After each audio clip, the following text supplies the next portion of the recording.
All right, we're live now. Nobody on yet.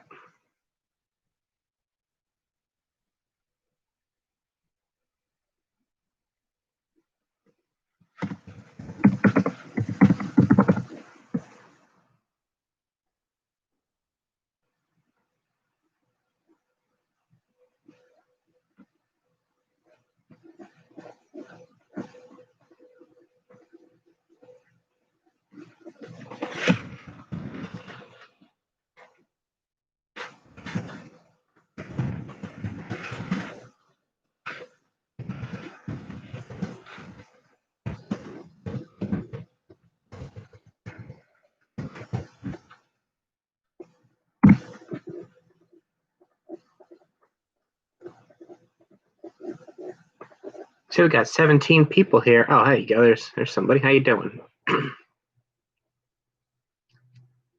Hope this is fairly clear. How's everybody doing this afternoon? So I picked, I guess we'll just jump right into this.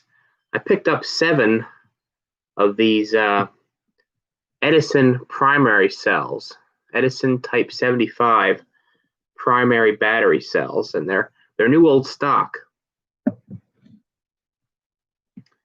We'll talk about that in a little bit. All right. Narcissist. Nope, I don't, but I've never come across a lister myself. They don't seem to be very common here in New Jersey.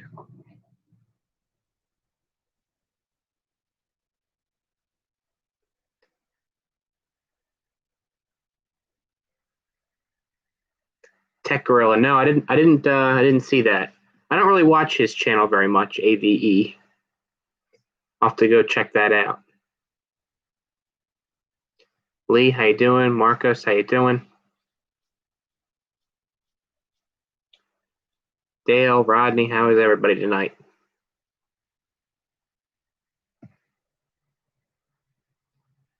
This is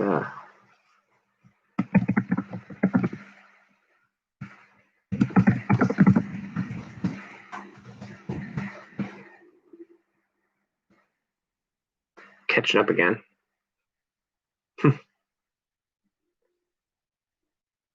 Dale, Rodney, yeah. How you doing? Martin. How's Road King? Road King's all right. I think I'm going to go hang out with him this week at some point.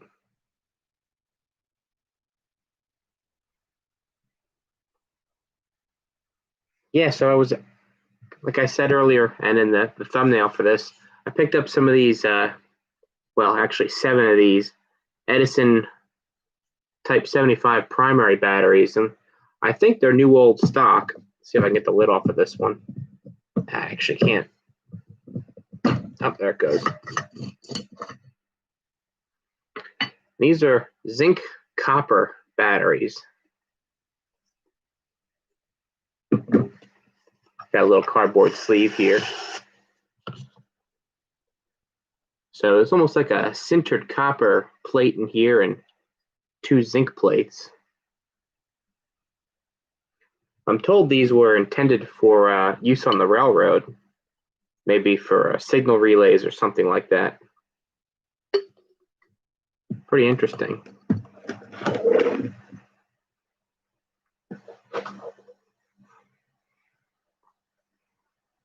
Oh, Rodney, weather's in the mid-50s. That's pretty good. Yeah, it was raining here today. Didn't really do much outside. Chris, how you doing? Yeah, Tech Gorilla, the pegboard's there. This is kind of like an indoor workbench. I don't really do much work on it, I guess you could say. It's just kind of like a catch-all. Right now, it's actually got a little oval of N-scale model trains on it. I was just going through my assortment of N-scale trains. Wanted to see what still worked. It's been about 10 years since they've all been ran. Oh, thanks, Jordan. Hearts Fire. How you doing? I used to live in Pennsylvania. How's everybody doing? Spain. Oh, welcome. Yeah, ancient batteries.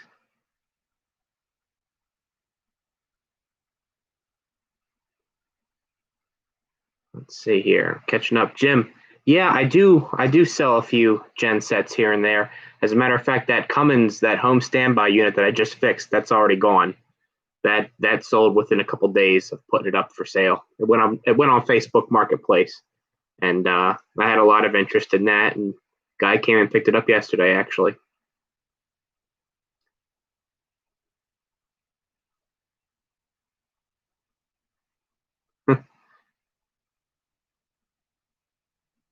Do I still have my mini bike?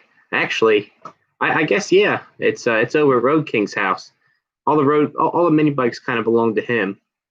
You know, he purchased all the parts for them, and we put them together at his place. So that's kind of where they stay. How you doing, Mick?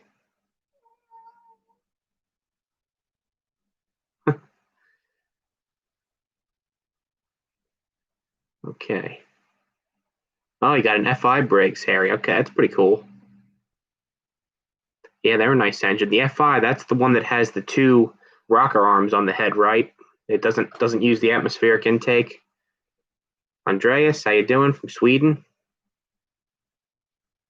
Oh, hang on. Lost my spot again.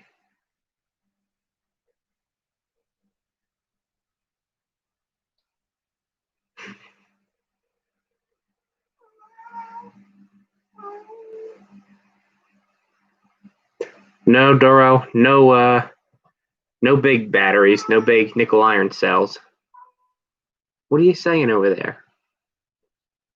Cat's been very vocal lately.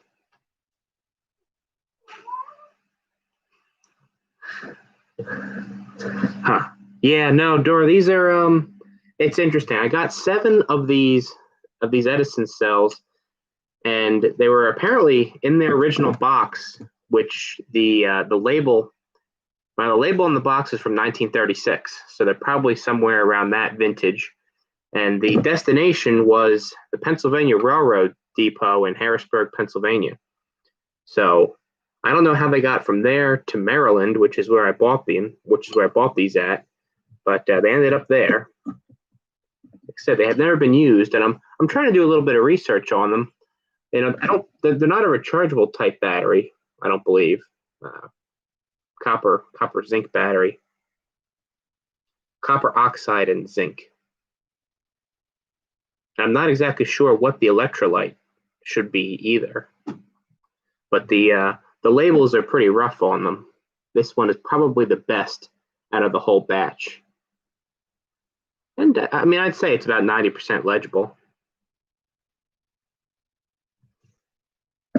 But it's interesting that the copper is actually it almost looks sintered, like a sintered bearing, like an oil light bushing. It's interesting. I don't really deal with batteries, but I thought these were really interesting. All right, catching back up again. No, I didn't go to college, but I did go to a technical high school for motor controls and electrical construction. Electrolyte is soda lye. Okay, interesting. Thanks, Douglas. I got a small tin with the batteries. It's, maybe a 1 pint little, almost looks like a paint can. And I haven't opened it. I can shake it around and I hear something in there, but I'm a little bit afraid to open it. Okay. Let's see. Put the roll line in the Ford. Yeah. Or Royal line, I should say, I guess. Sure, we can do that, Broken Wrench. We got to dig them out of one of his sheds there. They're probably pretty well buried. Yeah, I'd like to get out to Portland. just responded to the comments here. Give me a sec. Yeah, Portland. I've heard a lot of good things about that show. Maybe next year or the year after that, depending on what the virus thing ends up turning out to be.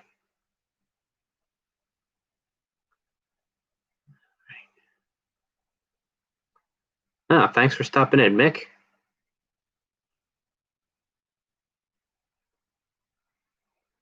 Jim, yes, I do all of New Jersey. Well, I go to all of New Jersey, and certainly to Philadelphia as well. I work quite a bit in Philadelphia, and pretty much the eastern half of Pennsylvania. Usually I go as far west as maybe Harrisburg. No farther than that typically.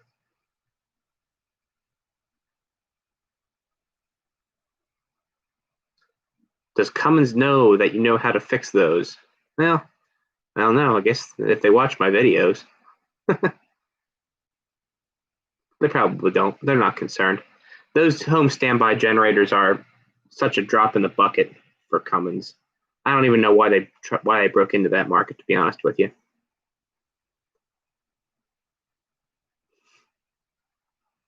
No, thanks, Randy. Appreciate it. Roddy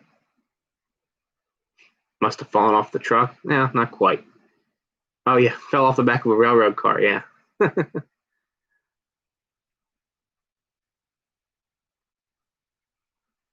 Hmm. So they're robust and almost indefinitely renewable. What do you mean by renewable?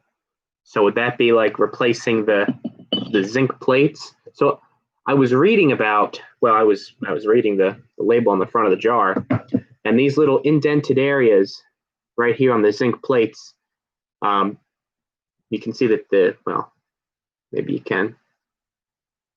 So that little recess is about 50% the thickness of this plate, and it says when that hole, when that is eroded away, that's time to replace the plate or replace the cell. I don't know a lot about them. I really haven't done any research on them either, so let me say that as well.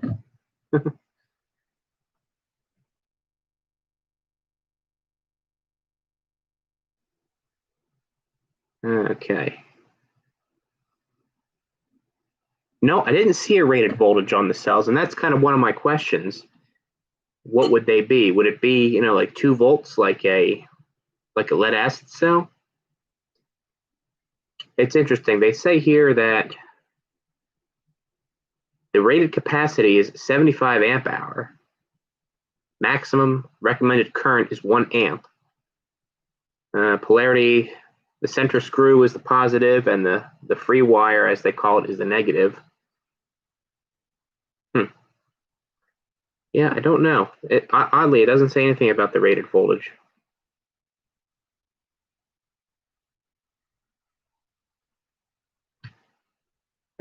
Interesting. Okay, catching up here.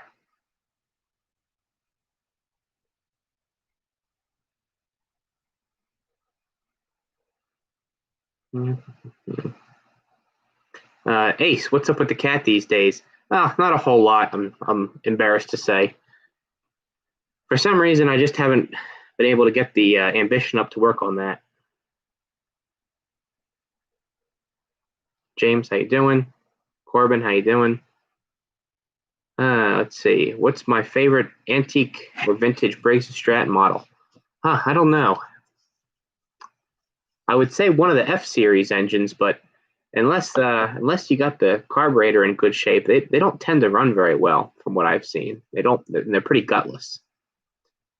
I would say probably like a Model B or Model Z, even though they're pretty common and they're not very desirable. They sure do run nice, and they make enough power to actually be useful.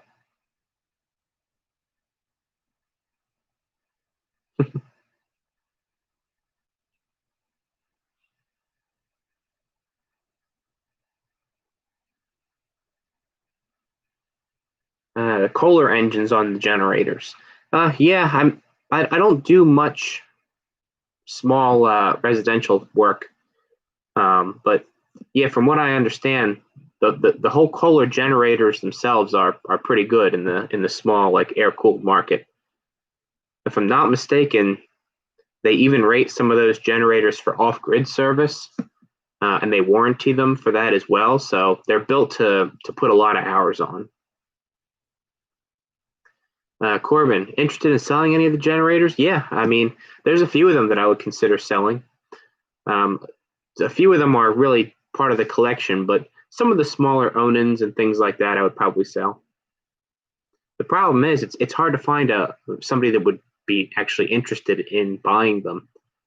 You know, most people aren't interested in something that's 50 years old.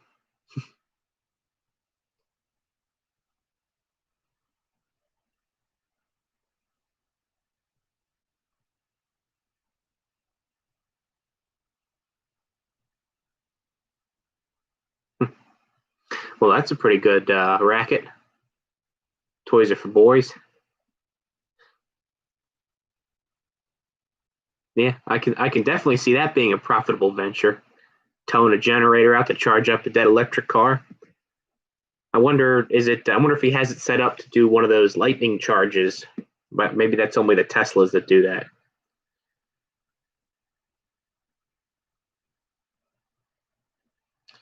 Mark, thanks for watching. Tips and tricks used. Yeah, I could go into that.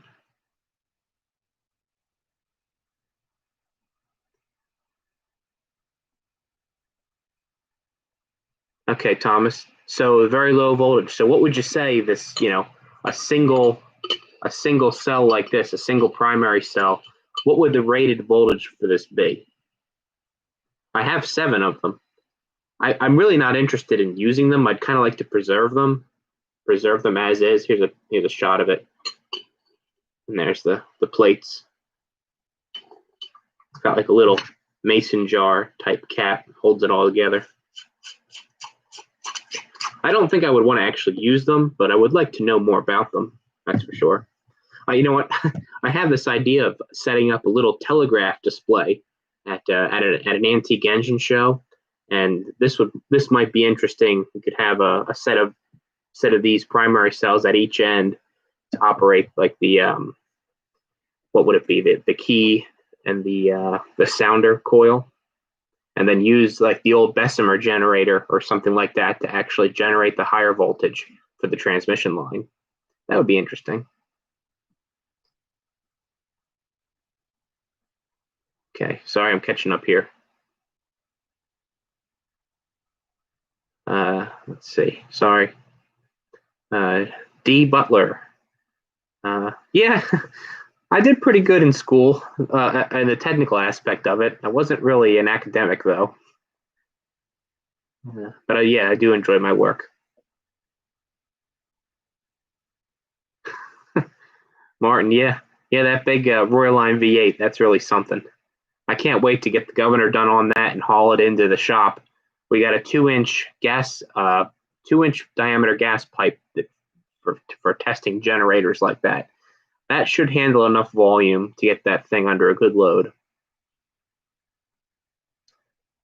Nominal 1.2 volts. Okay, thanks, Joe. That's interesting. That is actually interesting because I think most on most, well, I don't want to say most, but didn't like the internal circuits for the telegraphs use like a very low voltage, and then there was a higher voltage for the actual transmission line? I don't know. Like I said, I was thinking of making a little rack with these on display, and with a telegraph setup with a key and a sounder, just to take the engine shows. I think that would be interesting.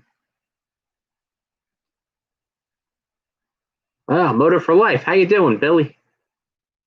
Good to see you. Okay. Breyer. Yeah, you know what? I've watched a few videos. I guess you're talking about the Chrysler Hemi engine that they used in the air raid siren. Yeah, that's pretty unique.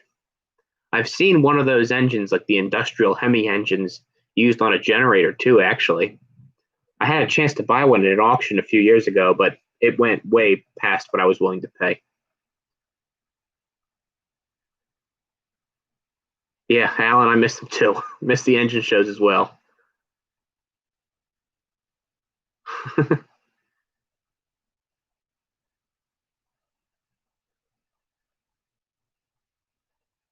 Ace, if I had to guess, how many engines do I own? I don't know.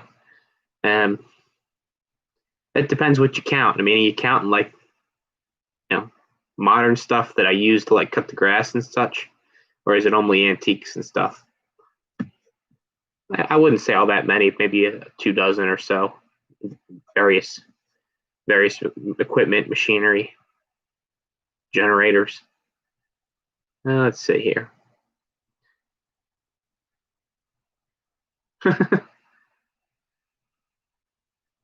Randy, can they supply enough current for a dead marriage? I don't know.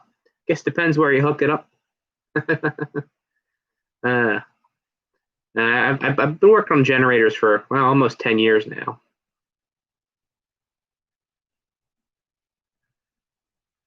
Duro, you have a Model A? That's pretty cool. Road King's got one too, but it's a hot rod.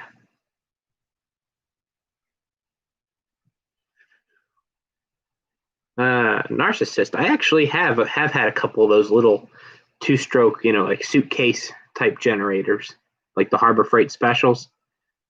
Let's see. Did a proper two-stroke break-in. Well, that's good. I mean, from what I understand, they're fairly reliable. I mean, they start right up. I don't know how long the generator end lasts, but is the engine's on ball bearings, isn't it? So it should be fairly decent. A mechanical marble, yeah. Happy holidays, Kimberly. Thank you. Yeah, Merry Christmas. 1.2 volts. I think somebody said that earlier. That's good to know. I should have brought the telegraph key and the sounder up here too. They're down in the basement. Brought those up. That said, that would be interesting. I think have the engine. Now it might be a little bit dangerous depending on how we insulate the wire, but I have a buddy of mine that always sets up a few spaces down on the row of displays, and I think it would be neat. I have 2 keys and 2 sounders. It could each set up a key and a sounder, and have a little telegraph wire run across the showgrounds. I think that would be pretty interesting. Of course, I don't know. I don't know the code. I don't know Morse code or anything like that. I'd have to learn that, I guess. So I think that would be a neat display. Let's see. Okay, Monkey Man. Yeah, about the audio. So I recently, well, in the last few months, I got a lapel microphone. I guess some people probably noticed that. But one issue that I have, actually, all the cameras out in the garage right now, but the receiver, it's wireless, and the receiver plug has a jack that plugs into the camera itself.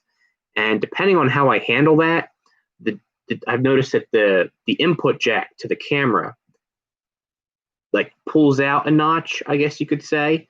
So I guess it's only getting one channel of the audio. So I think that's what the problem is with a few of my videos.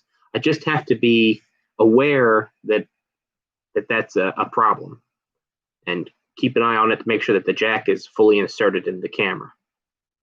So sorry about that, but at least I know what to correct now. Keep the D535. Is that the 337 or the 13,000?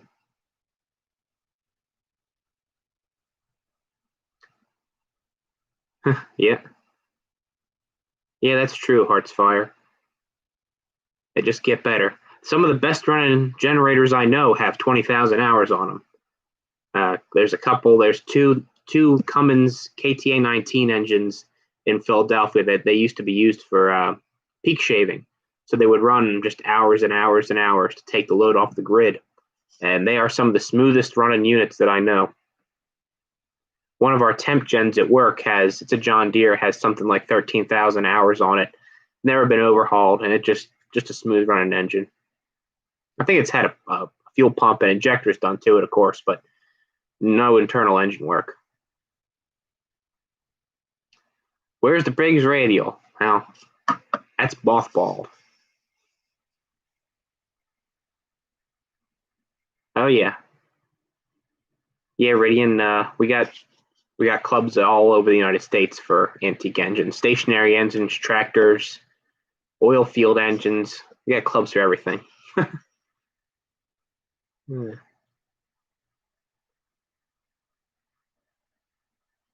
Just catching up with the comments here. Hang on.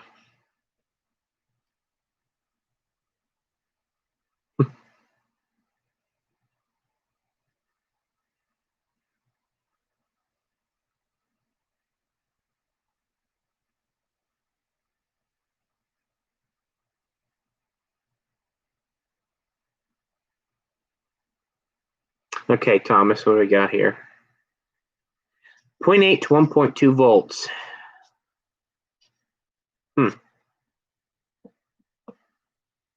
So are these rechargeable? These zinc copper batteries, or are they just disposable? I guess they would be disposable. Just replace them when they're dead.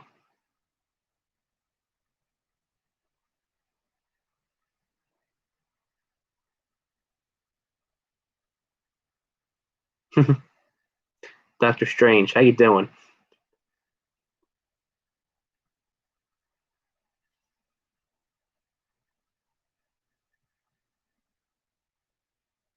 Wild Horse Racing, what's the favorite engine of all time?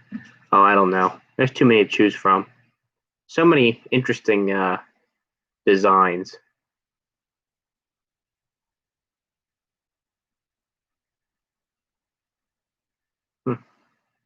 Well, I guess if somebody's going to pay $50 to $100, I guess I did okay on them. For 7 of these, I think I paid $200. I think so, something like that. Which I was happy. You know, I don't come across this kind of stuff very often. At the very least, it'll make a good display piece. Have them sitting on a shelf somewhere.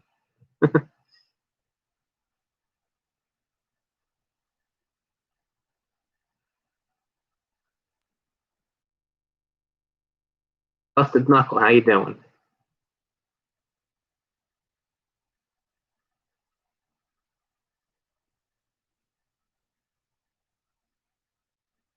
Okay, Thomas. Ham radio nerd. Okay. Yeah, that's interesting. So it's been a little while since I've looked at like a schematic for like a basic telegraph installation, but weren't there really 2 loops? So you had like the internal loop for the key driving like a relay to operate or to pulse the main line, and then that would operate the sounder on the other end. So you really needed 2 strings of batteries, a low voltage string, and then the high voltage string for the transmission line. I don't know.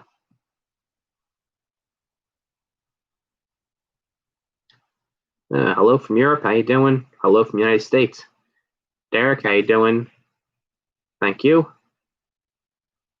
I can. Let's see. No, you know what? Never worked on a Gravely. There's actually a few of them in the weeds down the road. The farmer down the road has a whole bunch of stuff. I really got to get a video of his place someday. Walk around and maybe get some old stuff running.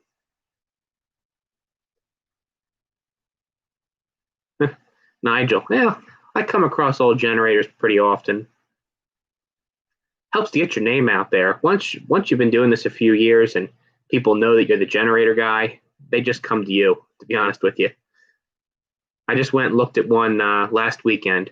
It's a pretty interesting installation. It's maybe 20 minutes away from here. It's an old Kohler genset in the basement of a house. Probably was a marine unit used on a boat. Doesn't have a radiator. Well, the guy set it up. Well, I should say first that the house was hot water, like circulating hot water heat. So we set it up so that I guess you could harvest the waste heat from the engine and pump that coolant through the radiators in the house. So you could harvest, like I said, harvest that waste heat when the power went out. So the generator gave you both electricity and hot water for the heat, which is pretty neat. Unfortunately, well, they were looking to get rid of that unit, but unfortunately it was flooded, and it's probably been about 20 years since it ran, and I think it's going to go to the scrapyard, unfortunately. All right, James, what projects do I have coming up? Well, quite a few. I got lists of projects. It seems like I never get anything done though, but that's okay. It's a hobby. Really, nothing that you see on the channel here is my actual job. Most of this is just my own projects to keep myself busy on the weekends. Yeah, Doro Brazenstrat Model A. Yeah, it's a good engine. Dr. Strange. How is mechanical energy converted into electrical energy? Are magnets involved? Yeah, typically magnets are involved. It's kind of in depth to get involved in, but it's that magnetic field moving past a conductor induces a potential difference in that conductor, which leads to a current flow if you have a complete circuit. So once you have current flow, you have electrical energy. Let's see. Ridian, no, don't really do anything with the Tesla Powerwall systems or battery backups. I kind of would like to get into that, do some like off-grid work, maybe with combining a gen set and a solar array and a battery storage system.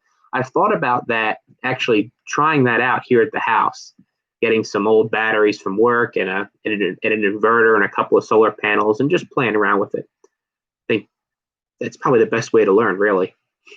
It's better to learn on your own equipment, make mistakes on your own equipment than make mistakes with other people's equipment. Huh. Okay, so Jim, being it's from the late 30s, Penn Railroad, been for lights or signals in emergency. Telegraphs were gone. Inter-railroad phones. Yeah. See, Jim, I thought it's a possibility they could be used for signal relays, maybe keeping the signal relays operating so that the signals could get back. Well, I say the communication signals could get back to the dispatch office, because I don't know, you'd have to have a heck of a lot of these things strung together to actually power the incandescent bulbs for the signal lights on the line, but maybe you could still keep the track circuits energized with these. I know a little bit about railroad signals because one of our customers is the Conrail Railroad, and I pick the guy's brains, the electrician's brains up there every single time I go, just asking about typically signaling. It's pretty fascinating to me. Okay. Catching up with the comments here. Scott, question, biggest generator you've worked on, megawatt. 2.5 megawatt is the biggest generator I've ever worked on. Let's see.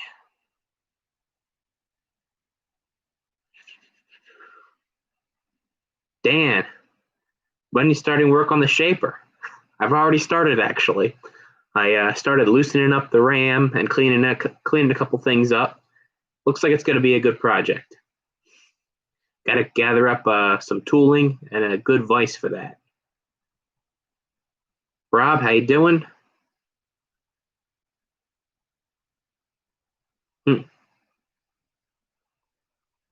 Okay, yeah, so I knew there was a difference. Morse code and then the international Morse code.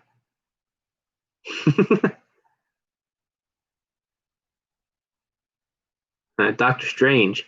Yeah, I think I've seen that movie a couple times, and there's plenty of clips on YouTube of it.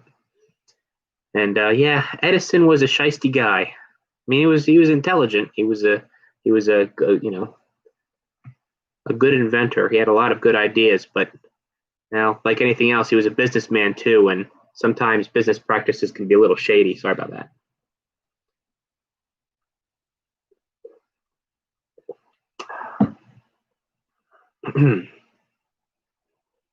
Rodney, you got a couple old Greyhounds, huh? 47, 1960, and a 1978. So two-stroke Detroits, what are they, 671s or 692s? 6V92s, I should say. Dot, dot, dot, dash, dash, dash, dot, dot, dot. Well, that's SOS, right? I know that one. Duro, the smaller cat generator. Yeah, I definitely want to keep that. That's the, well, I guess you listed the over-the-road name for that engine. I call that a D337. That's the industrial or stationary model for that engine. Yeah, I definitely want to work on that some more. I think I'm going to just go ahead and put a modern voltage regulator on that instead of trying to search around and find the original exciter type generator. I think I'll go with a static electronic voltage regulator. And I'd like to make a video of that, and we can load bank it again after the new regulator's put on. How easy is it to convert gasoline to propane? Okay. Well, it's fairly easy to do, but it's a little bit more complicated to do safely. To do an actual propane conversion on a gasoline engine. A lot of people overlook the fact that the engine may stall, especially if it's running on its own automatically, and you need to have some way to positively lock the fuel off with a solenoid valve or a safety valve or like a vacuum valve, so that in case the engine stalls, you don't have a constant flow of propane gas or natural gas. Oh, thanks, Martin. Let's see. Do I have any ham or CB radios? I actually have a couple of CB radios, like mobile radios, but I've never really used them. They're just kind of like yard sale finds that for some reason, I buy them. I don't know. They're just interesting looking. Okay. Is there a simple and inexpensive way to add an auto throttle? Yeah. I mean, most modern generators have, it's going to have a mechanical governor, and they're pretty good at keeping the frequency right where it needs to be. And in many cases, modern generators also have automatic voltage regulators. So as long as the frequency is in the range, the voltage regulator will do its job and keep the voltage in range as well. But I mean, you could add an electronic governor to a small engine. You might not like the price, though. Parts for that can be fairly expensive.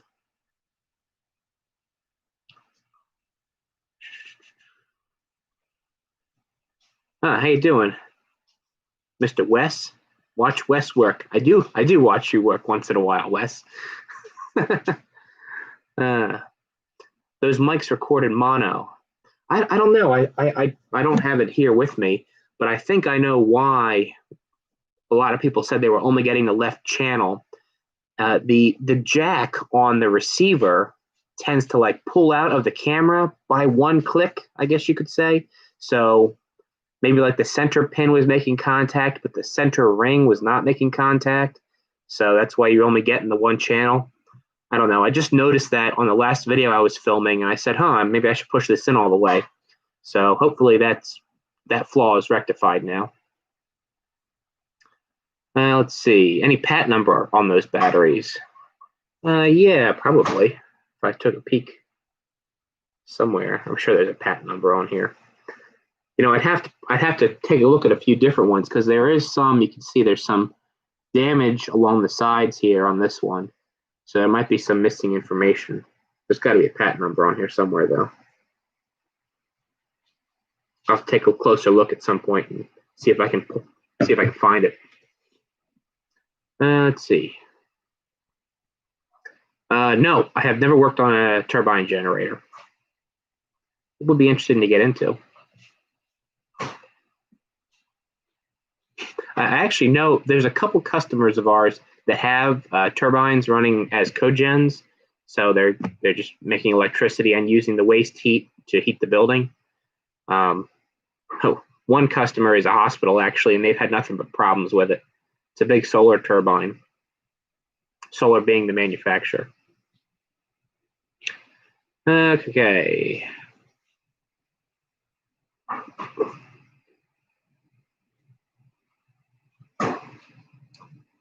Tipperary, how you doing? Uh, yeah, yeah, you got it right. I mean, they do make kits for natural gas or propane conversions, and they do make a lot of bolt-on kits. But you really, for a small engine, you really don't need to do much. I mean, typically you need to advance the timing a little bit, but on a lot of small engines, you can't do that. So you suffer a little bit with horsepower output, but not a whole lot. Thomas, rechargeable but very, very inefficient, like less than 10% of the power you put in, you get back out. There's actually instructions on here for charging the battery, or does it need an initial charge? I don't know. I think it does say something about. What's interesting is it says, well, from what I can glean from the label, for open circuit service, it is advisable to short circuit. I can't read it anymore. Cell for 2 or 3 minutes when it is first set up. Now, why would they want you to do that?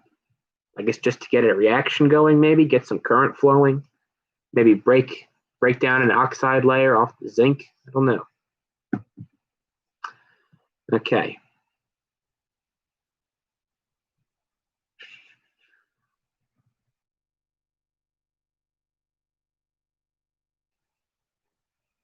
What's the worst generator I've ever worked on? Oh, it's got to be a Generac something. Not to hate on Generac all the time, but I've seen some pretty rough looking Generac generators.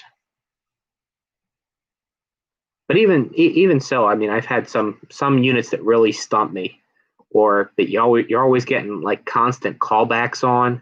You know, you go to fix one problem, and then 2 weeks later something else goes wrong.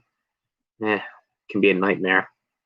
But yeah, I would say Generacs, just with how flimsy they're built, parts availability, odd control setups. Well, not really odd, but poor controls, I guess you could say.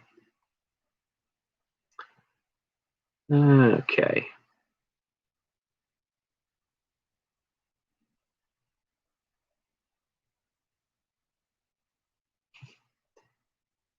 Okay, so Thomas, they're extremely long life. Good in situation is the big excess in power. Yeah. Hmm.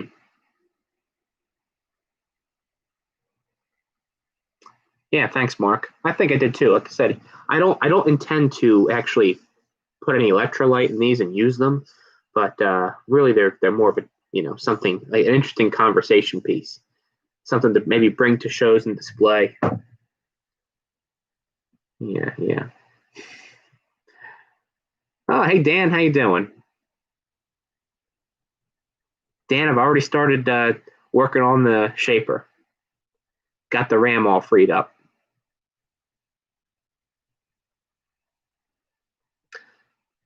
Okay, Thomas, it was full voltage back to the key then, huh? That's interesting. So what is full voltage? What would be the actual line voltage that they would be transmitting on? Or what would they be putting on the wire? Old ham radio sets can put 120-volt AC on the key. Okay. Okay. Who was smarter, Edison, Westinghouse, or Tesla? I don't know. I'd say Westinghouse had some pretty practical ideas. He might not have been the visionary that Tesla was, but Edison and Westinghouse certainly did have some good ideas. Essex Hunter, how you doing?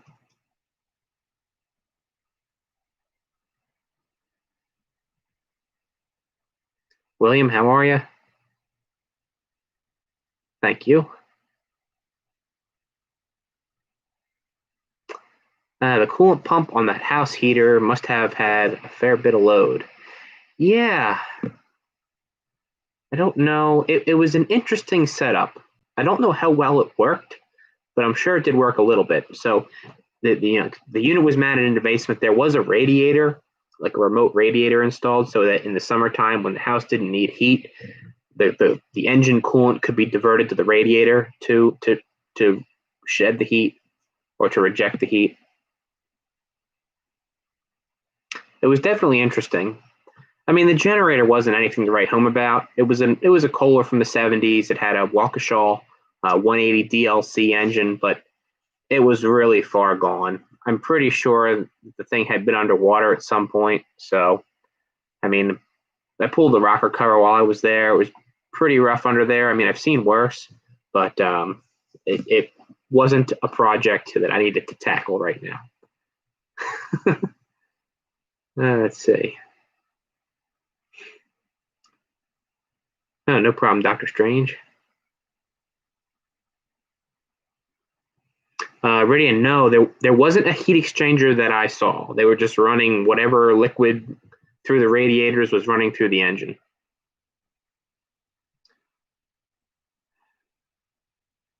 William, how did I learn about the different kinds of engines? I don't know. Just research. Just got to sit down and look into it. You know, I didn't really have I had a couple mentors early on with small engines, but just cracking open manuals and books and reading online. 10 years ago, I guess the internet was a thing, obviously, but 10 years ago it was I don't want to say it was in its infancy, but it wasn't like it is today. Today you don't even have to finish the first word of your question and Google comes up with an answer to it. It's kind of scary, but just cracking open books and manuals and just getting any piece of literature you could read, that's the best way to learn. That's what I think, at least. Just read something. Even if it's a magazine that talks about something that's not exactly related, some of that knowledge you may learn there, you can apply to other parts, other aspects of life. It's really handy. Just read stuff. Read anything you can get your hands on. That's the best way to learn. Let's see. Sorry about that little tangent. Must have had the coolant running through the exhaust. Yeah, Howie, it did. It did have a water-cooled exhaust manifold. So they were, in addition to the jacket water, the heat from that, they were extracting a lot of heat out of the exhaust, I would imagine. Okay. Question: the worst war story on a job. Yeah. I've had a couple of rough jobs, and I've had a couple of jobs that got rough because of a mistake I've made. Like I've made mistakes on jobs, and I've learned from them. Thank God.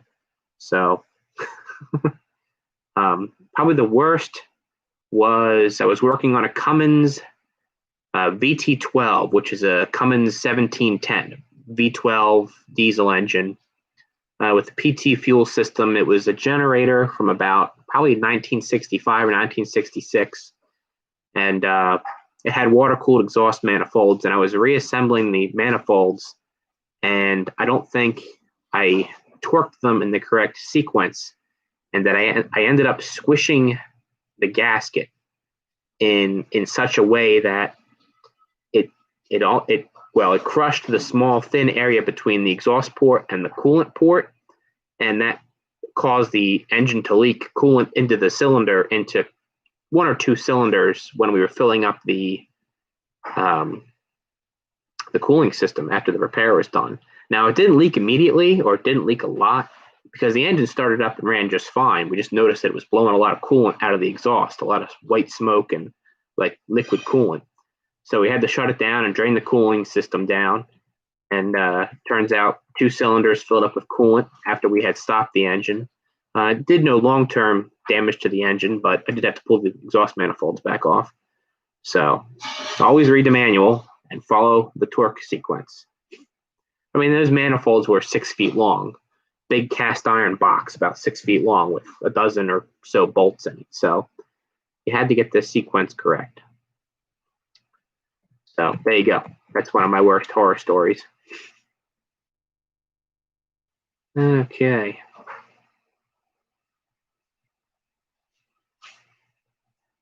Sorry, catching up with the comments here.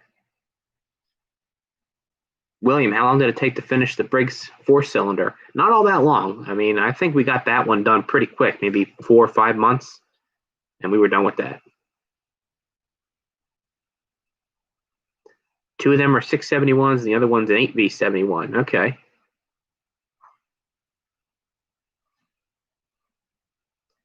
That's pretty cool, Rodney. Bet you they sound good.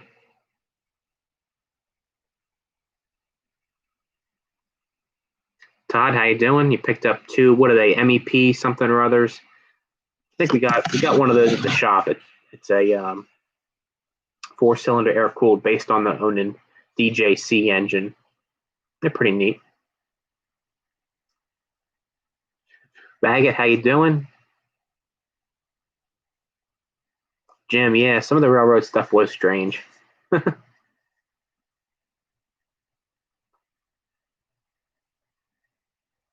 Yeah, so the Pennsylvania GG1, what did that use? Did that use like the 600-volt DC off the catenary, or what?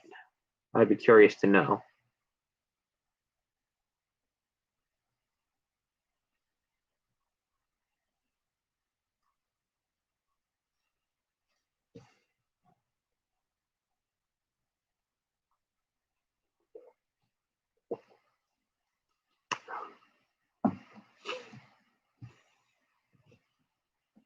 Okay, I think I'm finally caught up with the comments. Oh, no, I'm not.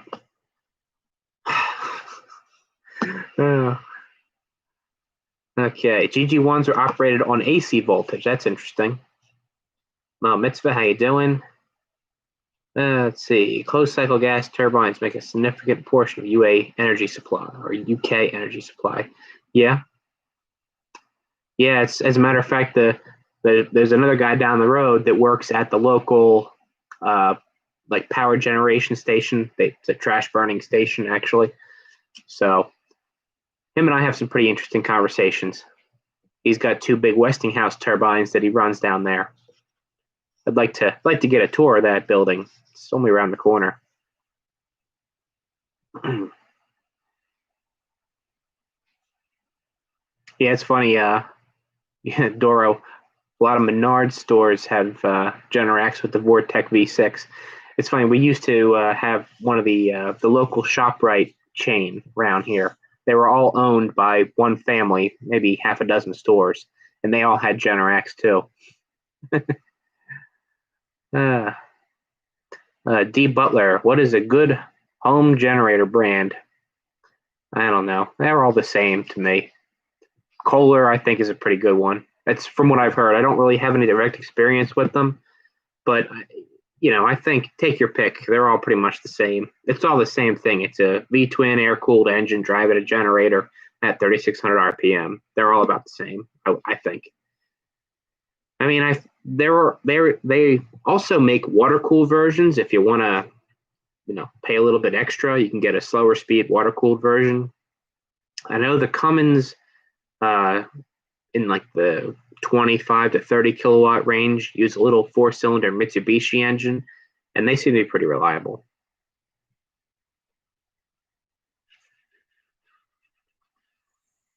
Okay, James. Yeah, that has actually already sold, that Cummins home standby. Pretty much right after I made that video, I stuck it up on Facebook Marketplace, and I had it sold in a very short amount of time. So that probably means I wasn't asking enough. But the guy was happy with it, demonstrated it running for him, and I showed him the videos as well, so he could clearly see the history on it. Okay. Martin, why don't I make some replicas of the batteries? Now, that's an idea that I have had. So I have a Delco light plant, which would have, I have a Delco and a Fairbanks light plant. They would have had a string of 16 lead acid batteries to make a 32 volt DC system for a home or a farm. And I've been thinking of actually building replica batteries, even if they don't operate, even if they're just fake batteries, getting like rectangular glass jars off Amazon or something and putting some fake plates in them and a little, like a little, almost like plywood top, make it look like, some kind of Bakelite or tar, and put some wires across and have that set up on a rack next to the generator. I think that would be pretty neat. Of course, they wouldn't have to work, like I said. It would just be for show. I even thought about getting little fish tank bubblers and putting it in the batteries so I could have the batteries bubbling away while the unit was running. But then, of course, I'd have everybody and their mother telling me that I'm boiling the batteries, even though they're just glass jars full of water. I think that would be pretty neat. Okay. Bob Marley, how you doing? I got a Mitsubishi fresh rebuild and drinking oil. Any idea? You running the right oil in it? Some engines are pretty particular about what kind of oil you run in them. Have you gone through the break-in on it? Break-in procedure? Yep. That's what I would look at first. William, how often do I do the live stream? It really depends. It's not really on a set schedule. Like today, I didn't have a video to put up. It was a busy weekend. And so we're going to do live stream instead. Okay. Love the RCA gen set. Yeah, thanks. ACC 00517. Yeah, that's a pretty cool little generator. That'd be one that I'd be interested in selling if somebody was actually interested in it. Right now, it's sitting in the barn. I've got it wrapped up in a garbage bag to kind of keep it clean. All the fuel's been drained out of it. I put oil in the fuel tank to keep it from rusting. It's pretty much mothballed. Dwight, yep, I did sell that Cummins home standby, so that went pretty quick.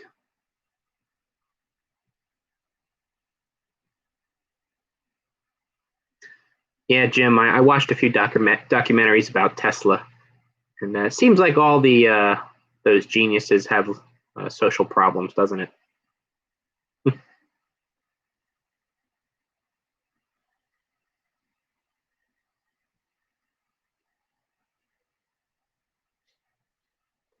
How you doing, Doozer?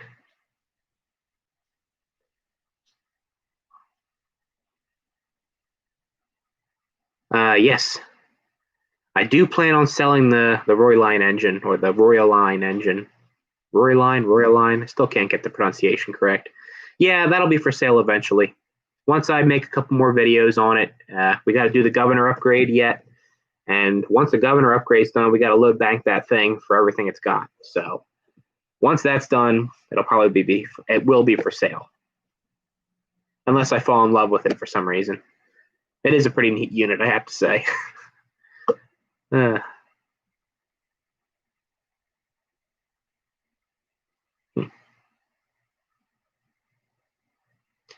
Matt, what's the best gen set for home use? Gas, diesel, propane, or natural gas? Well, not gasoline. You can check that right off. I mean, unless you're all you're using is a very small generator, say 1,000 watt or 2,000 watt, I wouldn't use gasoline for home standby use. Diesel's great. It's expensive. Well, to purchase the unit is typically expensive. The fuel is maybe a little bit more expensive than gas, but you use a lot less of it. Propane is okay. I don't like propane because you can't pour it easily into another tank. I always thought that was kind of a drawback to propane. It's kind of hard to transport. It's hard to handle. Unless you have a good supply of tanks that you can change out and go get refilled. Whereas with gasoline or diesel, you could siphon your car and get gasoline out of that if you needed to. Natural gas is great as well. If you've got natural gas at your house. I've never heard of the natural gas utility failing around here, but it is a possibility just like anything else. So that would be something you have to be aware of. Okay.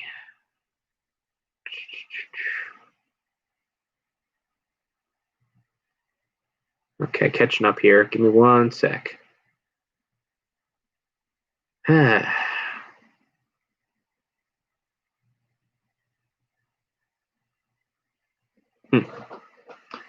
50 hours run in on fresh honed rings.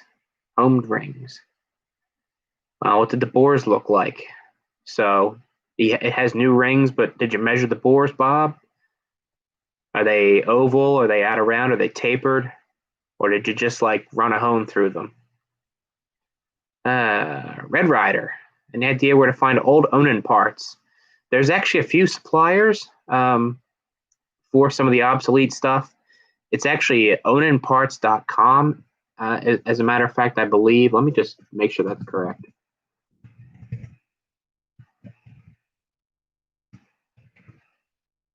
Let's see. Yeah, onanparts.com actually is a pretty good source for some of the parts for the more common units. I would check them out. I've never dealt with them personally, but I've heard good things. Okay.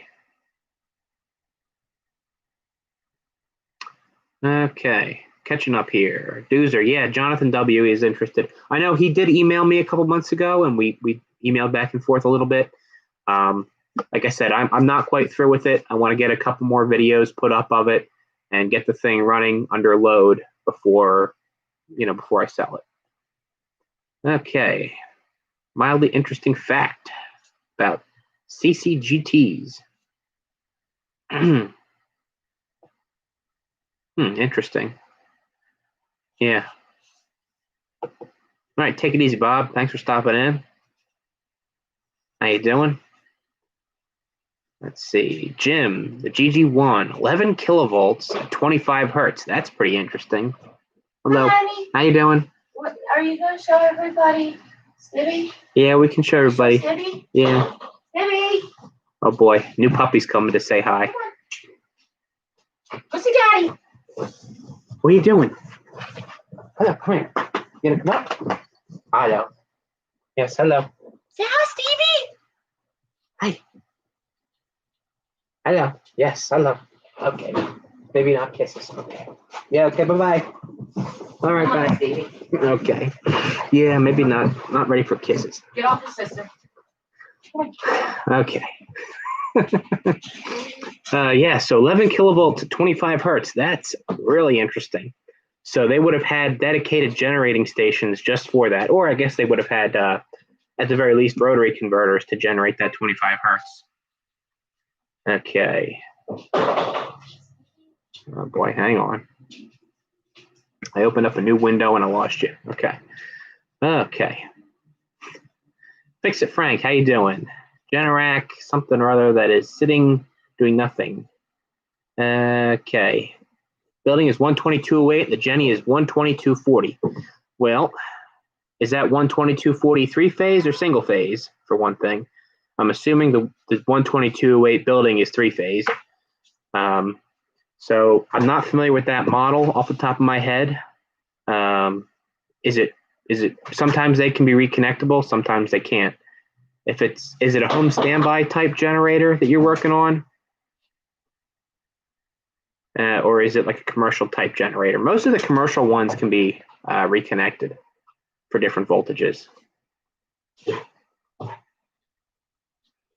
Sorry, got some animal noise over here.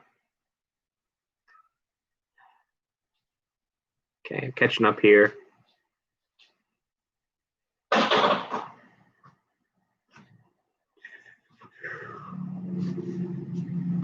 All right, catching up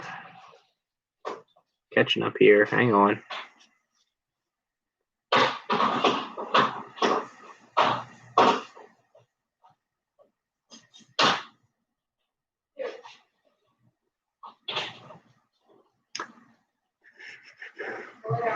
Anthony, yeah, the Edison battery is actually right here.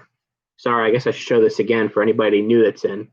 So this is Edison Type 75 primary cell. So I've got 7 of these that I picked up recently that are new old stock. So it's got a little retaining ring on the top. It's basically like a mason jar here. So here are the cells, or here is the cell. Looks like it's got like a sintered copper center plate and 2 zinc plates. I don't know which is the cathode or the anode. It probably says on the label here. But it's rated 75 amp hours. Maximum recommended current is 1 amp. And from what I've read earlier in the stream here, the voltage could be anywhere from 0.75 to 1.2 volts per cell. So like I said, I have 7 of these. I know this image is probably not the best. The labels aren't in the best of condition. This is actually probably the best out of the lot. So I'm definitely not, I don't think I'm going to use them for anything. I'm not going to fill them up and actually test them, more for a display piece, but I thought it was pretty neat find. The shipping box that they were in, I believe, is the original box. And it says that they were going to be shipped to the Pennsylvania Railroad out in Harrisburg. So I don't know if they ever made it there or not. Okay, hang on. I'm falling way behind again. I'm sorry. Fix it, Frank. 3-phase, both. Lots of power is 25 hertz back in 1900. Yeah.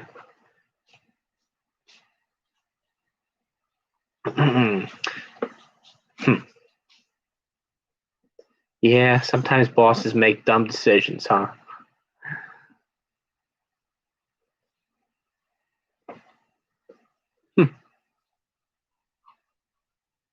Oh, thanks, dudes. I appreciate that.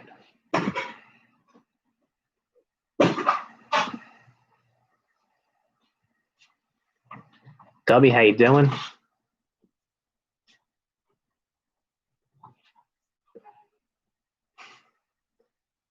Sorry, catching up here. Where did the love of generators come from? I don't know. I always have had a fascination with electrical equipment and mechanical things. So generators are the best combination of that, I think. Can I help you? All I can use it. Yeah, that's good.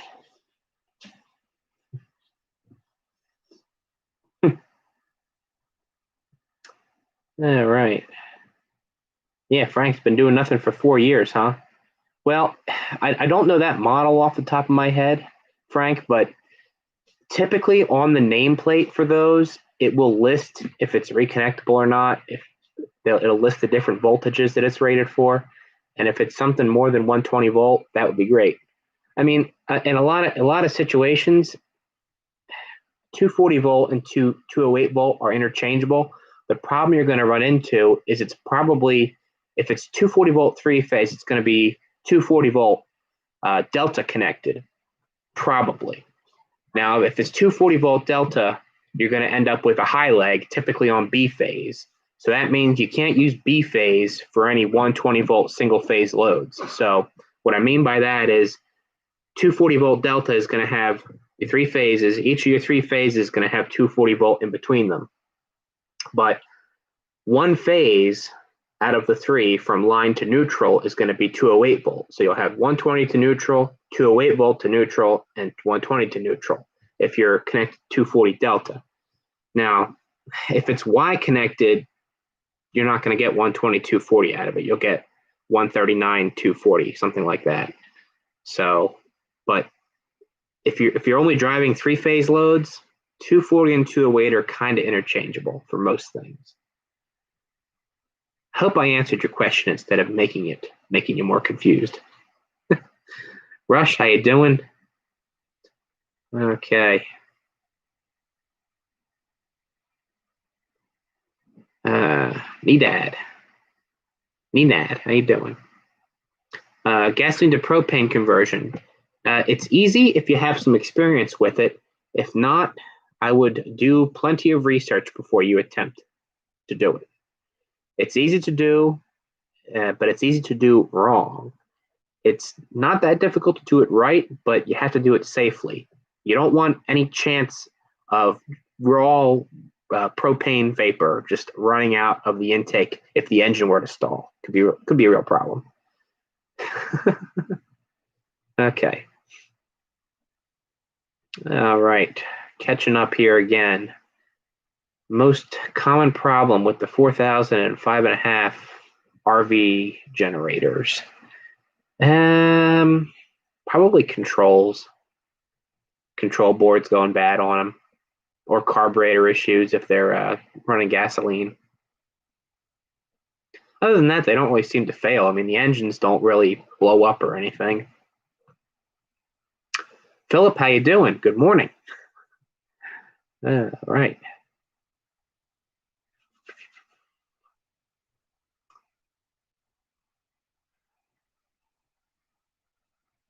Oh boy, I'm way behind on the comments. I'm sorry.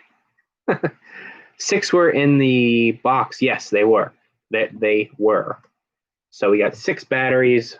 6 of these batteries were in the original box, and there was a 7th one that was just loose. So definitely interesting. I'll hold this up again. It's pretty neat. It's really simple, basic construction. Let me take it out, take it apart again. So it almost looks like there's porcelain little separator discs in there. Wrong side. Right in there, separating the plates. And somebody said it earlier, and I forget what it was. What was the electrolyte? Somebody could chime in again and look that up. I will say that I did get a little tin of something, a little unlabeled tin with these batteries, which I guess is what you would mix with distilled water maybe to make the electrolyte. It's interesting. All right, Jim, how you doing? What's next on the project list? Well, Nick, I don't even know. There's too many to list. All right. Have I ever seen a generator that could be connected Y to delta? Yeah, I mean, that's pretty common. You can, if it's a 12-wire generator end, yeah, you can connect it for delta. No problem. Joseph, yep, I did sell that Cummins unit. That's gone. Fix it, Frank. Yep, had the high leg. Oh, okay. Oh God, that's no good, Frank. See, I mean, come on. Don't people check voltage of things like a generator? Wouldn't you check the voltage after you started it up and before you closed the output breaker just to make sure it was correct before you light the building up? I don't know. Tim Miller, how you doing? Road King's doing just fine. Okay.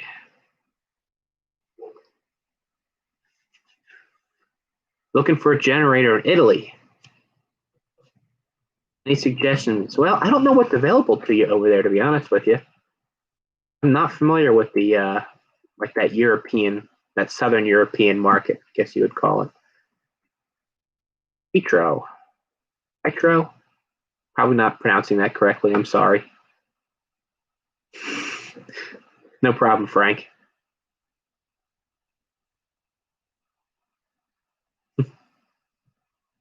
Yeah, Anthony, that is pretty cool.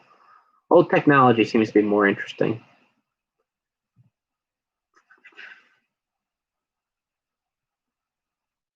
Yeah, Philip, I could definitely see that. People get fried on 120 volt around here all the time. 240 volt, I can only imagine. Thank you very much. Newer trains use 25 kilovolt at 60 hertz, 12.5 kV at 60 hertz, and 12 kV at 25 hertz. That's interesting. Thanks for that info, Jim. So, how do they generate that 25 hertz? Are they still using like rotary converters for that? Or are they doing it electronically? Or do they have their own generating stations? That's interesting. I do a lot of work. Well, the company I work for has the contract with Conrail in New Jersey to work on their standby generators. And I try to pick the brains of the electricians anytime I'm there. But Conrail doesn't have any electrified territory. It's all diesel. So, excuse me.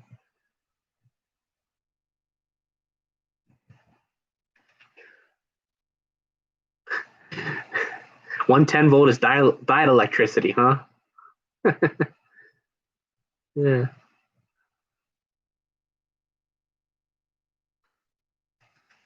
What do you think of the MEP 802? What is the MEP 802? Is that little 3 kilowatt diesel thing? I have to Google that.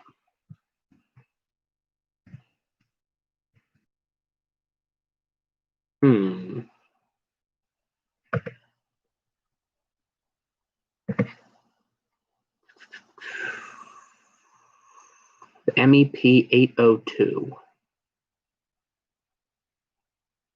That's the one with the little Lister engine in it, isn't it? That little 4-cylinder Lister thing. I've heard that they're decent engines, but parts availability for those things is pretty poor. That's really the only thing I know about it, Joseph. Cummins actually used a few of those engines in natural gas service, if I'm not mistaken, but they're not real common. Engines and outdoors, take it easy. Appreciate you stopping in.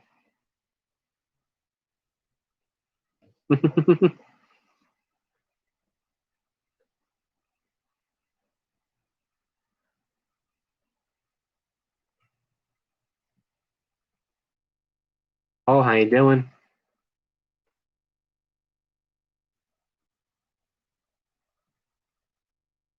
Catching up again. Sorry. Okay. Well, thanks for stopping in, campaign.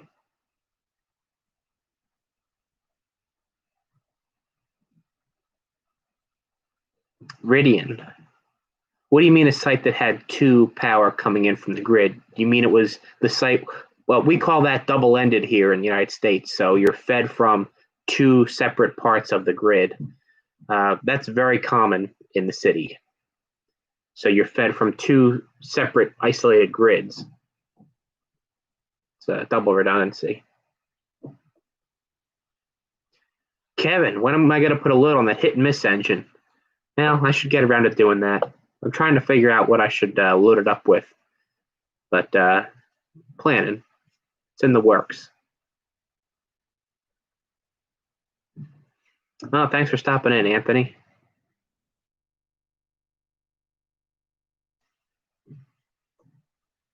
Betty the Russian Tortoise. That's a pretty cool name.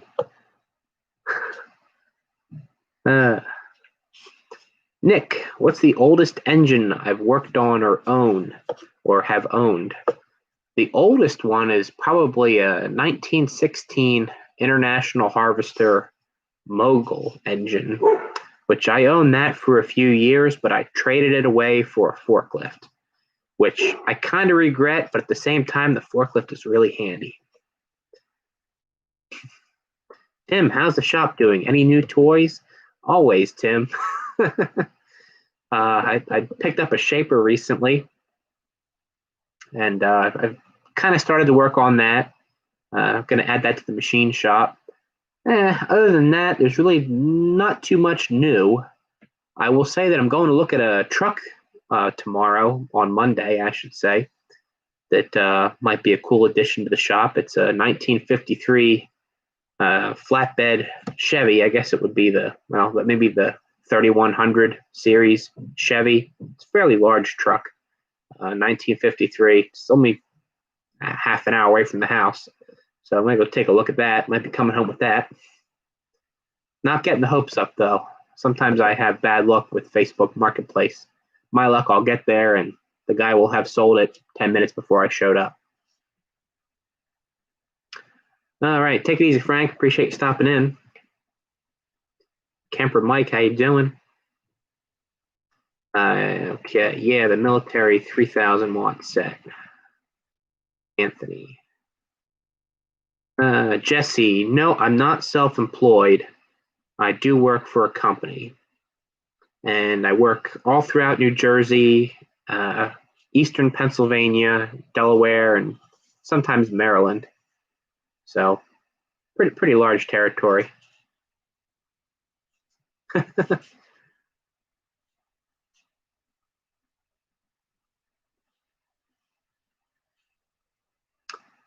Okay. Well, since I messed your name up, I'm not going to try to pronounce it again. I mean, Perkins is a good engine, but when you say Perkins generators, I'm assuming the engine's a Perkins and the generator is maybe what would it be over there? Leroy Somer or Mecalte, whatever Mecalite or whatever that one is. That's pretty common. I think that's actually an Italian made generator.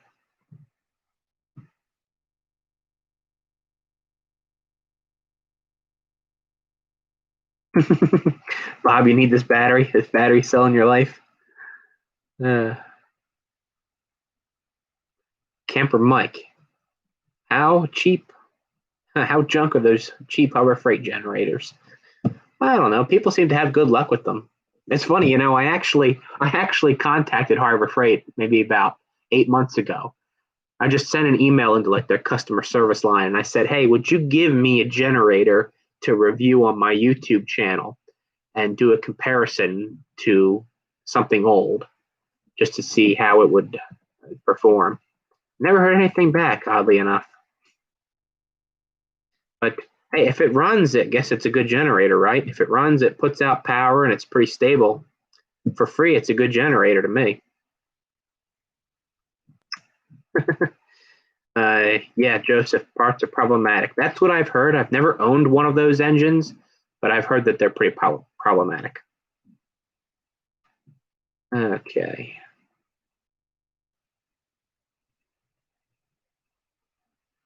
Hans, yes, this is about those batteries. So here is one of them. I'll show this up again. So the Edison Type 75 primary cell. So I picked up 7 of these batteries. They are new old stock. 6 of them were in the original shipping box. I believe they're from about 1935, somewhere in that range. They are a zinc copper primary cell battery. Glass jars, got a little retaining ring here. Here's a look at the cell. So it looks like there's a sintered copper plate and 2 zinc plates that make up the cell, and kind of like a phenolic cap or insulator up at the top. So we were talking about that earlier. They're rated at 75 amp hour, but they're apparently a very low voltage, somewhere in the neighborhood of 3/4 to 1.2 volts is what a couple people mentioned earlier. So they're pretty neat. I think I'll clean them up a little bit and display them. I don't think I'm going to actually fill them with electrolyte and try to use them for anything. I would just rather preserve them at this point. Yeah. Okay. Catching up here again. Catching up.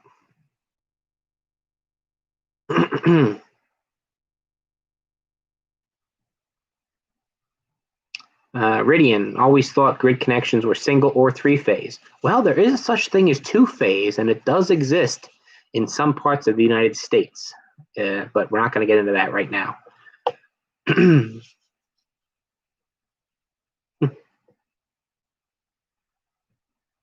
Philip, how you doing?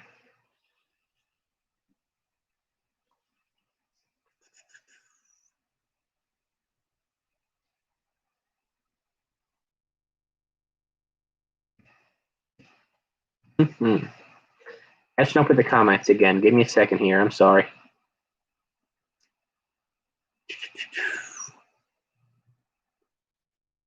X driver, how you doing?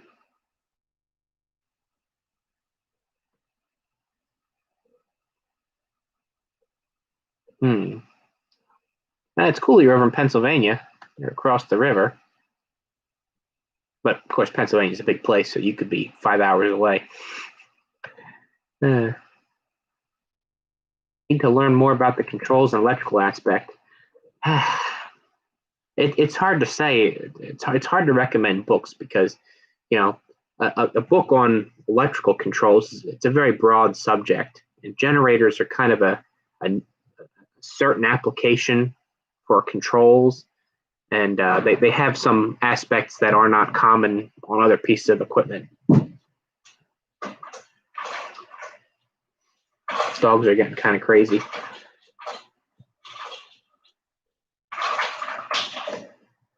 The best thing I could recommend, Rex, is to get your hands on some older equipment and play around with it. You know, generate some problems and try to diagnose them. And do a little bit of Google searching. You'll find some information. What do I think a running 3-cylinder Lister air-cooled engine is worth? Well, I'm not really in the market for one, so it probably wouldn't be worth a whole lot to me, but probably anywhere in the neighborhood of $200 to $800, depending on what the overall condition of it is. I mean, if it runs, that's a big plus. Got to be worth at least $300 or $400, I would say.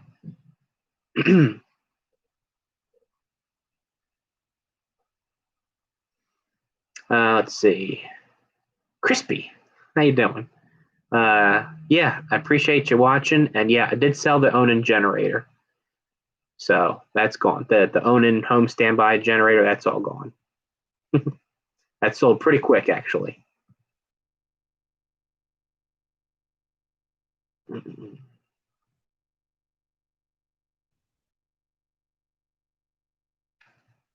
Oh boy, catching up here again. From Washington, how you doing? Yeah, the it's mech-alite. Is that how you pronounce that?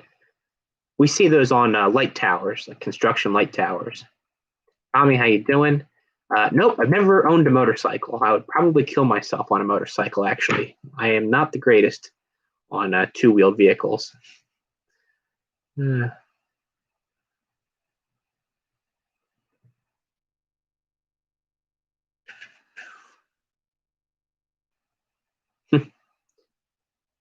Yeah, how you doing, Joe?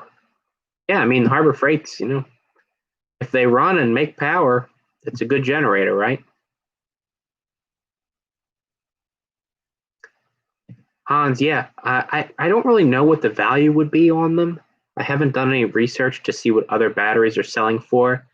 I mean, I'm not interested in reselling them, so value isn't really a concern for me, to be honest with you.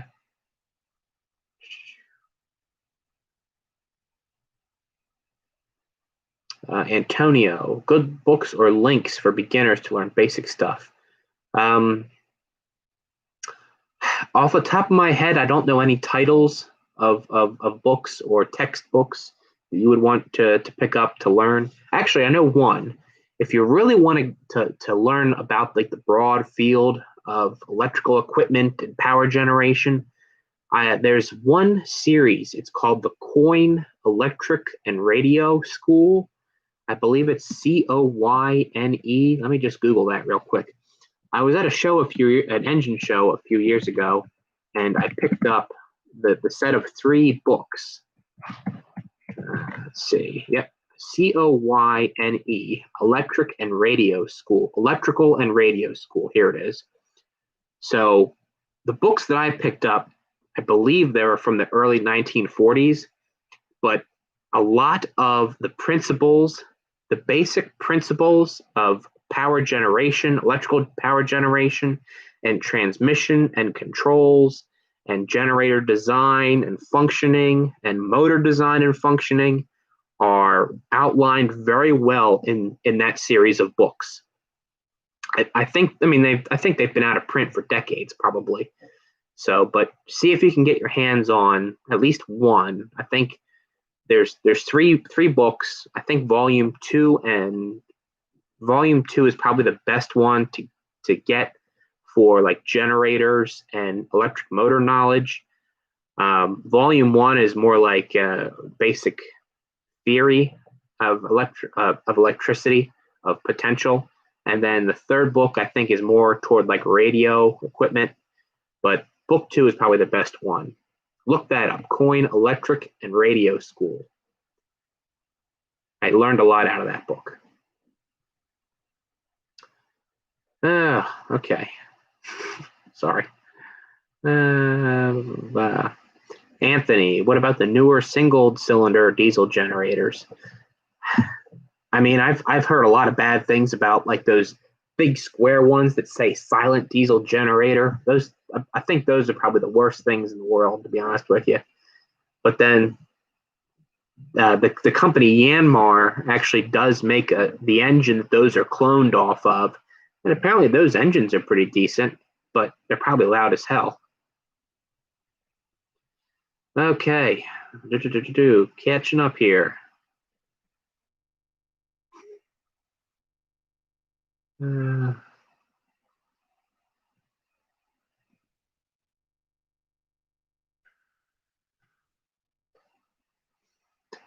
Built a gen set from a Lister ST2 and a 15 kilowatt belt drive generator head. Any thoughts? Well, if it works, it must be a good machine then. What would you use, like a double or triple V belt drive for that? 15 kilowatts is a lot of power to transmit through a belt. Would have had to be at least a double or triple V belt. You have any problems with the belt slipping at higher loads? Crispy, appreciate you stopping in.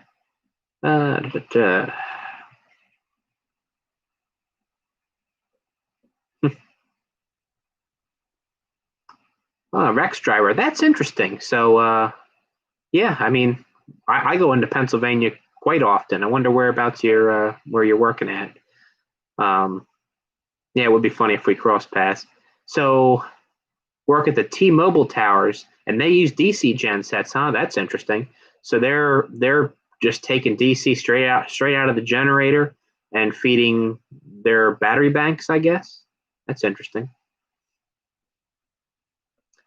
William, do I ever plan on working for myself?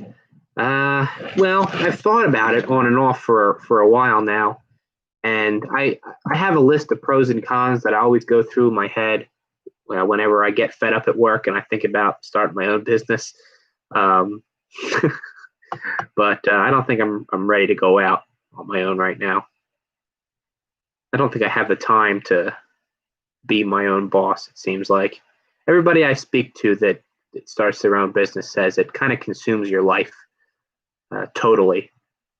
At least now I usually have my weekends. Sometimes I have to work on the weekend. Sometimes I'm on call, but it's nice to be able to like turn off of my work life and concentrate on my own projects, even though my projects are pretty much what I do for a living. So I guess I really don't ever turn it off.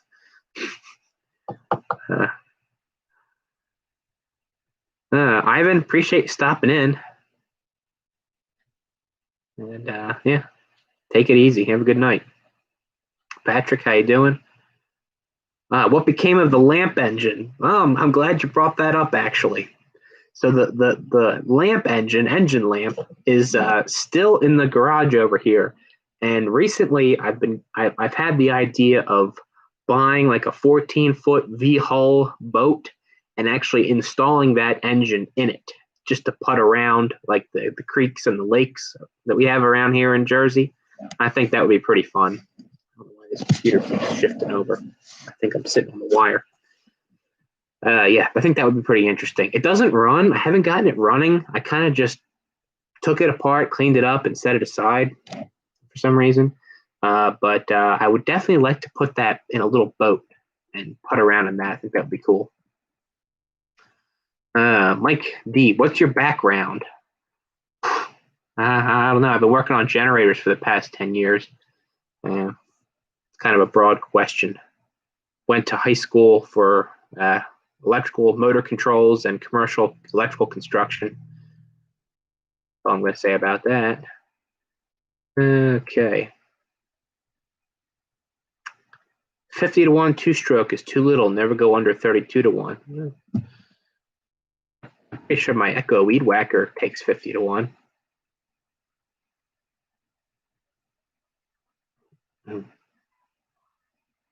Anthony, so you think the zinc would be the cathode and the copper would be the anode? You might be right. I don't know. I'll have to look it up.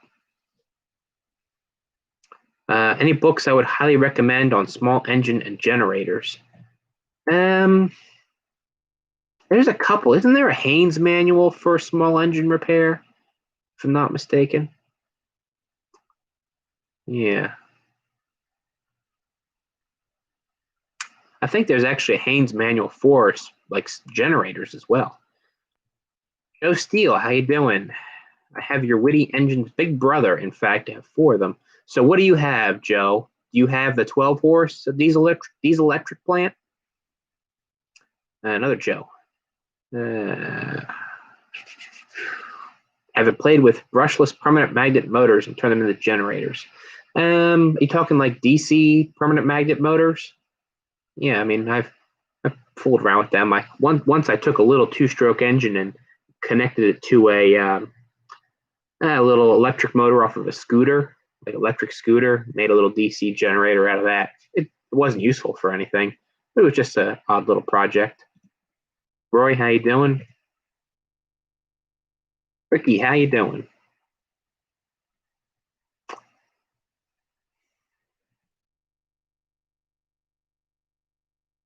See, how come? Let's see. How come more companies don't produce 1800 RPM single phase gen sets? Because they require more horsepower. Well, yeah, to be honest with you, Ricky, it's probably because nobody would buy them at what they would cost. It's just that, unfortunately, the American consumer market wants cheap. They want cheap and lightweight. And, if you're cutting the speed of the generator in half, that motor was spinning at 3,600 RPM is now only going to make about half of its horsepower. So you're going to need an engine roughly twice the size and twice the weight to do the same amount of work. Yeah, it's funny. I was having a discussion maybe a week or 2 ago with another guy. And I don't know if anybody's here is familiar with the old Onan JB and JC series generators. The JB is a 2-cylinder inline air-cooled engine. They made them both in gasoline, or I should say gasoline and natural gas fuel, and they made a diesel version as well. Pretty much the same engine with some internal parts changed out, different cylinder head. But I had a discussion. Well, let me say this: they were about the JBs were probably, I think they were 6,000 watts for the diesel version and 7,500 watts for the gas version.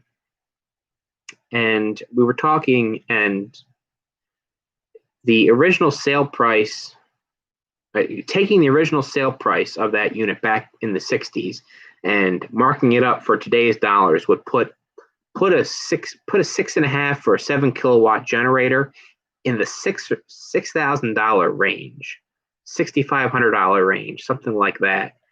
And we both looked at ourselves and we said, there's no way that anybody would buy a 6,000 watt gas generator for $6,500. It's not portable, has no fuel tank with it. It's just a generator that's sitting on the floor. I can't think of anybody in the modern day that's going to pay for that unless you had a specific use, maybe off grid or some super critical application, because the things were built like a tank. I don't think that there's a market for them, unfortunately, anymore. And of course, the big 4, Caterpillar, Generac, Kohler, and Cummins, they're not going to build them. There's no market for it. They'd rather sell, home standby generator. Sorry, went on a little rant there.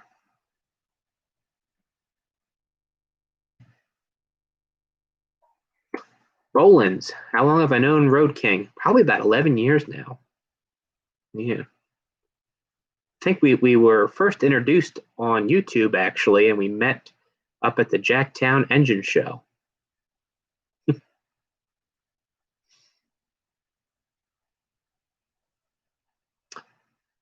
Okay, so Joe, yeah, you've got the 8 kilowatts. So I've got the 5 horsepower Witty diesel, the small one, which is not on a generator.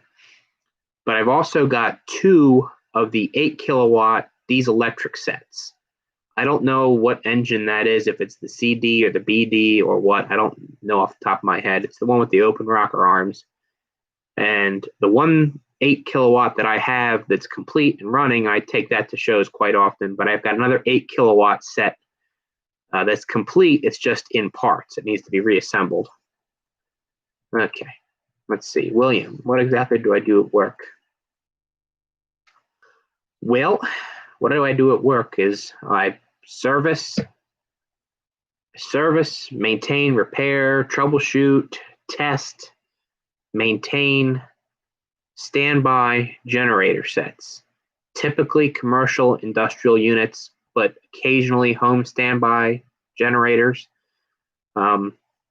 and transfer switches and controls and fuel systems. And when I say fuel systems, I mean like diesel fuel supply from, main tank, day tank controls and things like that. It's pretty much what I do on the day-to-day. And where at? Pretty much all throughout New Jersey and parts of eastern Pennsylvania.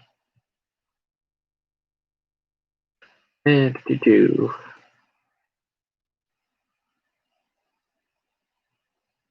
okay, so you're talking about AC permanent magnet motors used with like inverter drives. Yeah, they're pretty neat.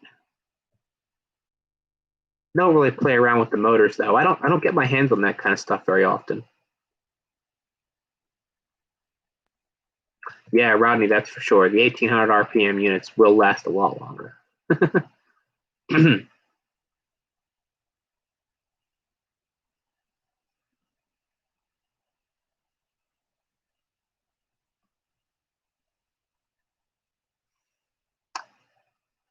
Joseph, okay, so your neighbor probably has an Onan JB. They're a pretty darn reliable unit.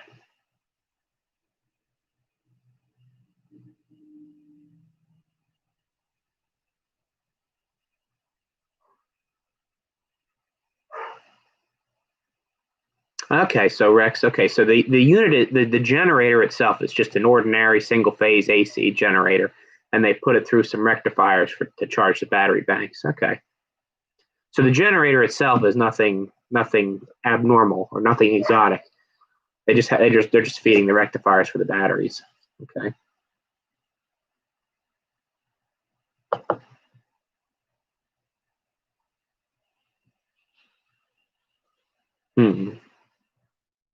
Jim, isn't Generac part of Briggs and Stratton companies? I don't know how that all works, to be honest with you, Jim. I don't know if there's a separate Generac division for small engines and small equipment versus their larger power generation department. And I don't even think Briggs and Stratton's a thing anymore, to be honest with you. I thought that that company was dissolved.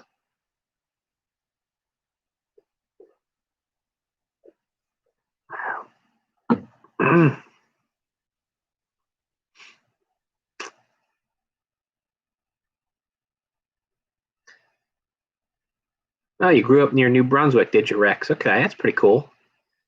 Yeah. Okay, that's funny. I grew up in Bucks County, Pennsylvania, and moved over to Jersey in 2015.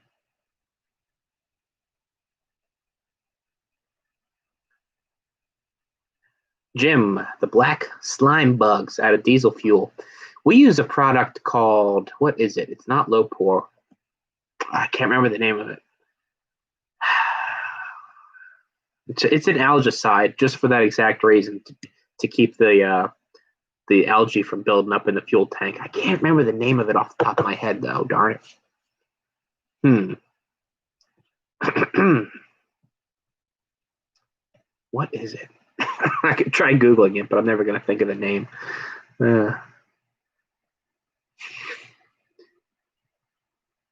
Yeah, Patrick. Yeah, the boat idea would be pretty neat. I'm looking around. If I find the right boat for the right price, I'm going to pick it up and just hide it behind the garage until I get a chance to work on it.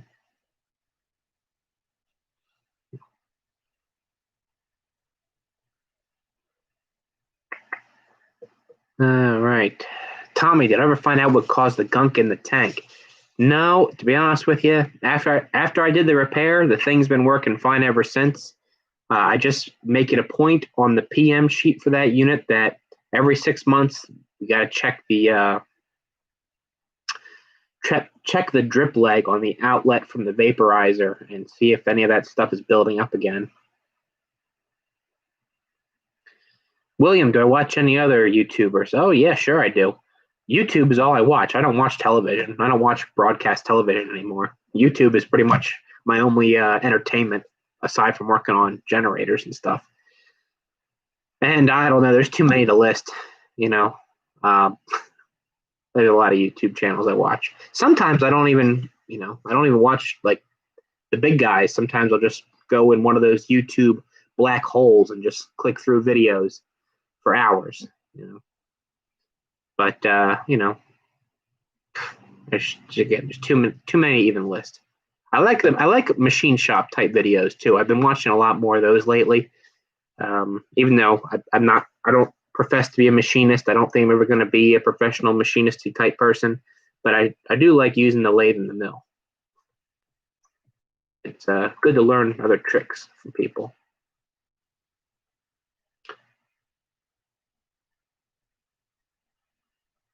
Interesting, Rex. So they have the rectifiers built into them. That's interesting. I will definitely look that up. Delta Electronics.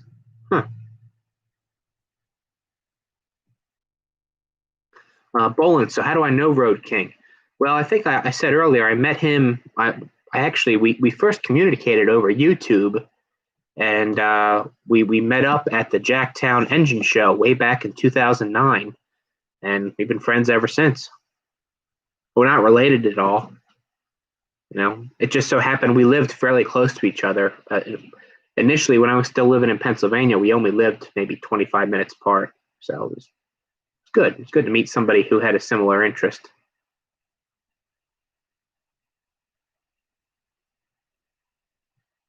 Quadruple 8 tall guy.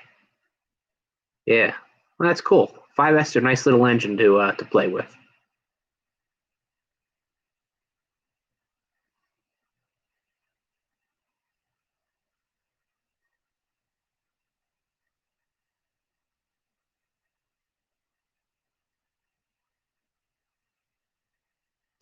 William, have I ever thought about using StreamYard?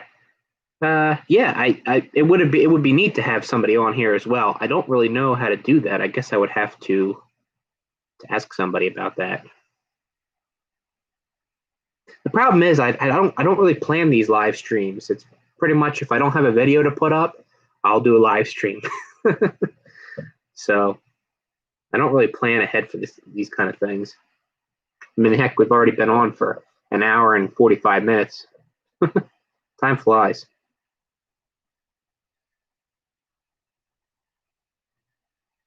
How you doing, Ozzy?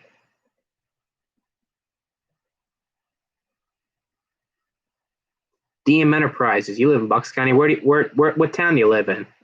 I lived in Lower Bucks, so it wasn't really like the ritzy part of Bucks County. It was kind of a Oxford Valley area. Is where I lived.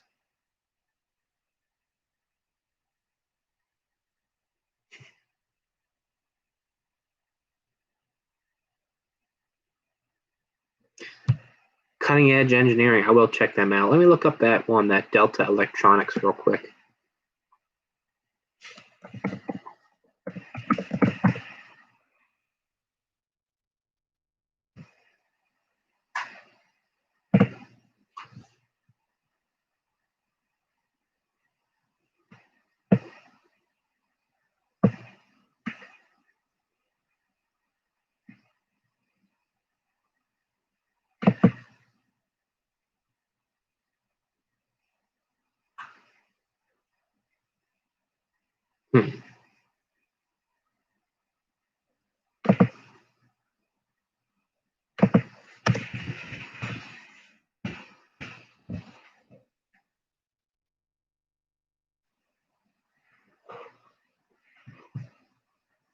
So does Delta Electronics make the rectifier packs, Rex, or do they make the whole generator?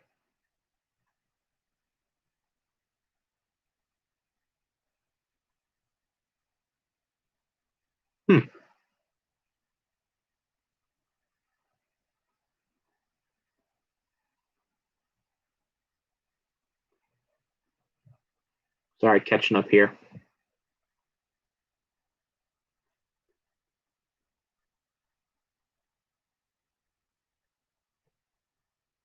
William, what's been my favorite project up to date?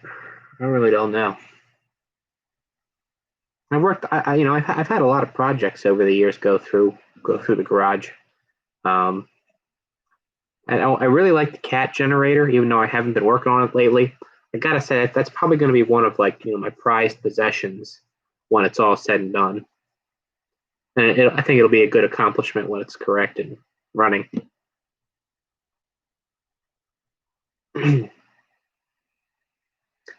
Petrochemster. The generators that are replaced under warranty, such as the one that I worked on last week, typically that would get thrown away. Yeah, I mean, the company I work for is a Cummins dealer, so we sold that generator initially to the customer 5 years ago. So the warranty for that generator from Cummins was extended through us. So when the unit failed, we went out, made a determination. From that point, we contacted Cummins and said, "Hey, we got this generator. This is what's wrong with it." Cummins doesn't check up on us, so to speak. So they know that we can diagnose problems. So rather than sending a Cummins tech out to confirm our diagnosis, they said, "Hey, if you say this part's bad, we believe you. This part's not available, so you're going to have to give the customer another generator." So Cummins gives us the generator to give to the customer. Cummins didn't want the old unit back. There was no reason for them to want to take it back. So that's how I ended up with it. Okay, where are we at now?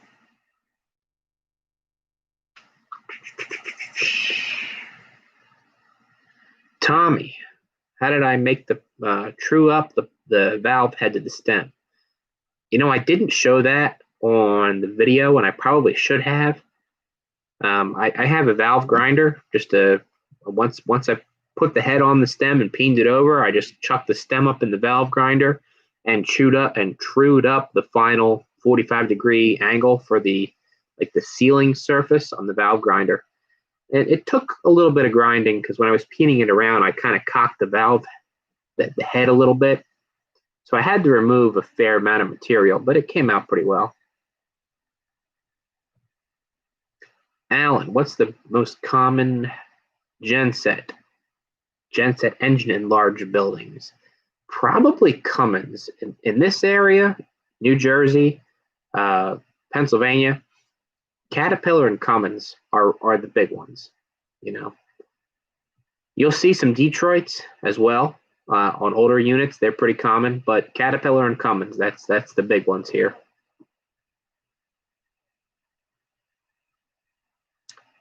Okay, Flying Merkel, how you doing? Used to live in Westfield and Springfield. Where's Springfield, New Jersey? I feel like that's kind of north, but Westfield sounds familiar.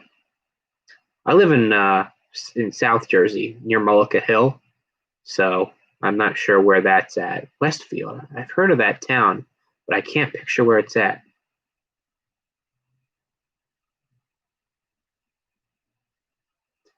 William, yeah, I know Musty One. No, I don't typically watch mixed mowers, I don't think. Near Rahway Mountain. Yeah, that's north. Rahway, yeah. Yes, we call that North Jersey down here.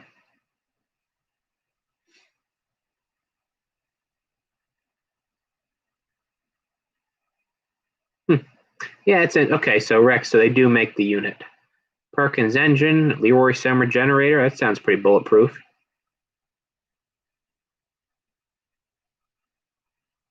Coopersburg. Okay, I know a guy from Coopersburg. Goes to the engine shows. Goes to Jacktown.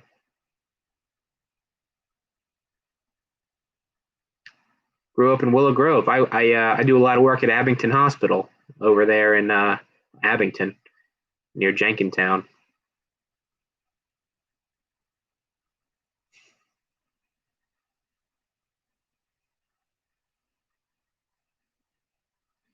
catching up here.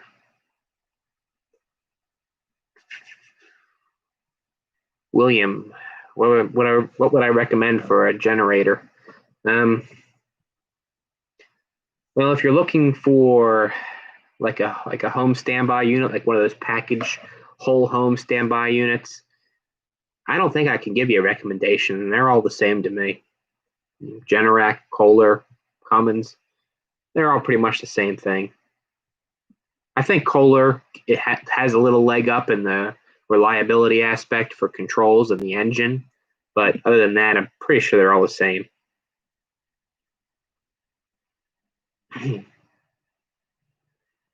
Anthony, hit and miss engines.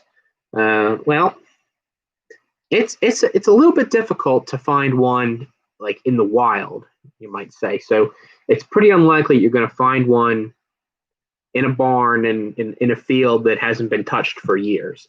Pretty much, if you want one, you're probably going to buy it from another collector.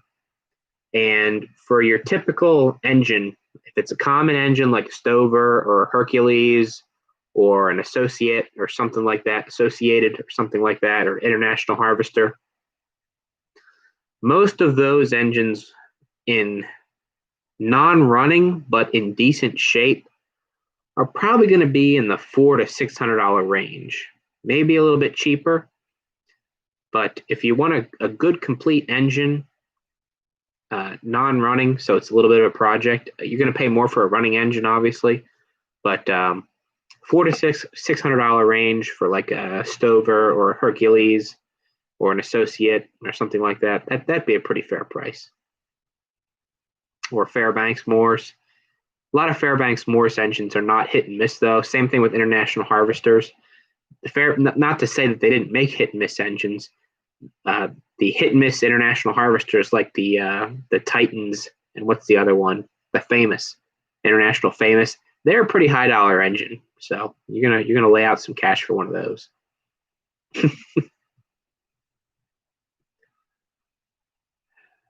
Acoustic Theory, appreciate you stopping in.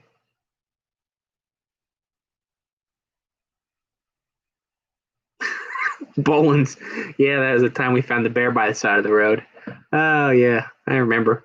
I remember driving to Cool Spring and Road King's pointing out the window and he said, "There's a bear," and he made me swing the truck around so we could go get a picture of this dead bear on the side of the road.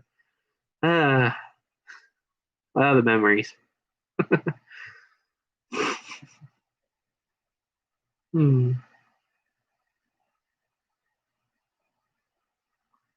All right.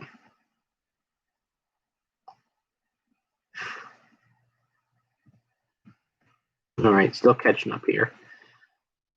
And plant. Heard there's home units that will not run without dealer software. Well, that dealer software is a fact of life now for modern home standby units. If you want to really do any deep diagnosis or repair, you pretty much need software. I shouldn't say that. For home standby units, you can do a lot of diagnostics and repairs with just like simple troubleshooting procedures. But if you have to replace a control panel, for example, you typically need to program those things in the field, if I'm not mistaken. Some of them you can get where they already have like their personality programmed, so you just swap them out. But sometimes you have to have the software.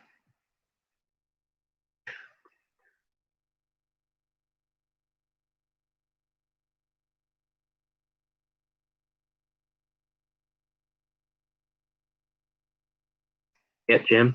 Engine shows. I should have mentioned that. Good place to find a hit and miss engine.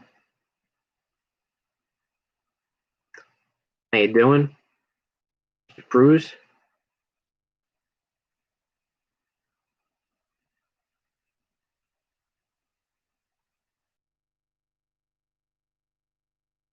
William, what was the purpose of the hit and miss engine? Well, it was hit and miss governing was just a simple way to control or regulate the engine's speed back in the early days of internal combustion technology.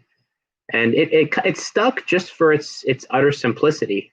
If there's any other way to. I don't think there's any other better way to say it. Carburation of gasoline, that is like mixing it with air properly and metering it into the engine, was pretty rudimentary back then. So it was just simple to have a very basic venturi and a needle valve. That venturi would draw the fuel in from the tank, and I wouldn't even say that it atomized it. I definitely wouldn't say it atomized it. Maybe you got some small droplets of fuel that would enter the combustion chamber and then be ignited by the spark or the hot tube or the igniter points. Just a simple way to build an engine. One thing is that, hit and miss engines don't have a throttle like you think of it on a modern engine. There's no butterfly. Every time a hit and miss engine fires, typically, think of it as firing on wide open throttle. So there's the maximum air or maximum volume of air being inducted into the cylinder on every power stroke. There's no throttle butterfly to limit the air-fuel mixture entering. I'm falling behind again here. Hang on. Okay. Fan plant. So an electrician can't install one himself. No, I wouldn't say that's the case. Most of them are plug and play. You just put the generator on, put a battery on it, hook it up to the transfer switch, and it's ready to go. There's no serious programming that needs to be done in the field unless you've got to replace a major component.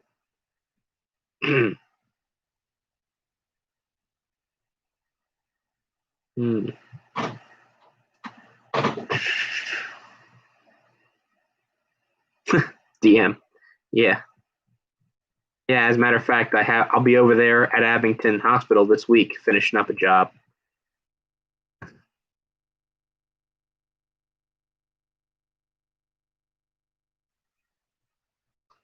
Fan plant, no. For first run, plug and play. Hook up the gas, hook up the battery, hook up the electrical service and the control wiring between the generator and the transfer switch, and it should be ready to run.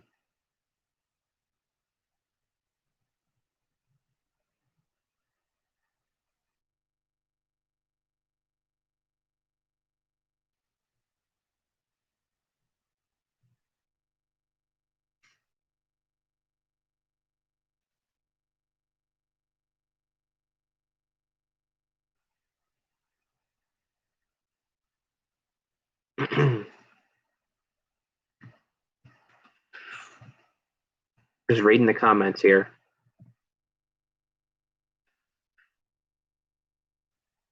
Michael Mitchell. How dangerous is hooking up a generator to your panel without cutting the neutral? I've heard it can be dangerous for linemen up on the pole or up on the line.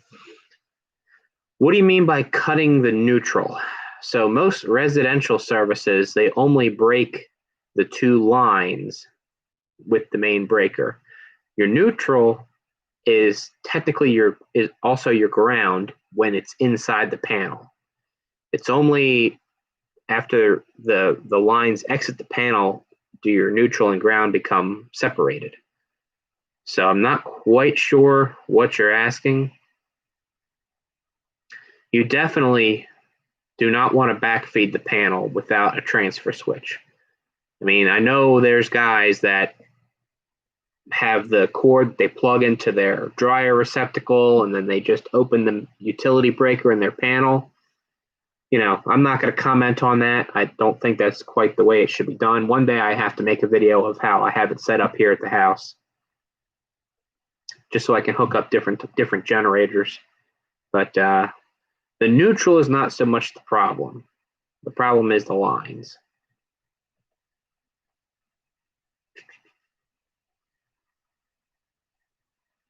William, how did I make and figure out the crankshaft for the 5S 4-cylinder? That's going to be kind of a long answer, but figuring out the crankshaft was simple. I mean, it's a basic 4-cylinder engine crankshaft where number 1 and number 4 pistons are at the top of their stroke and number 2 and number 3 are at the bottom of their stroke.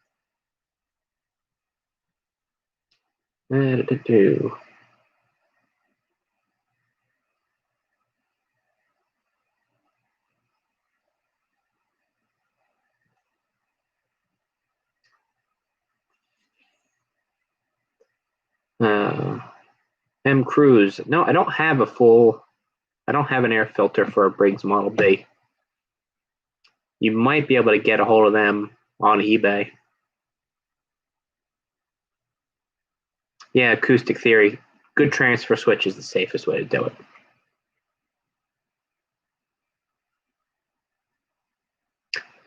John, yeah.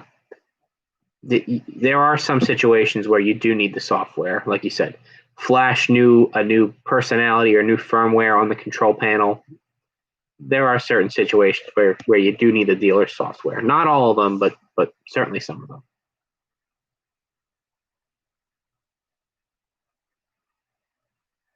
Yes, that's called the Widowmaker cable.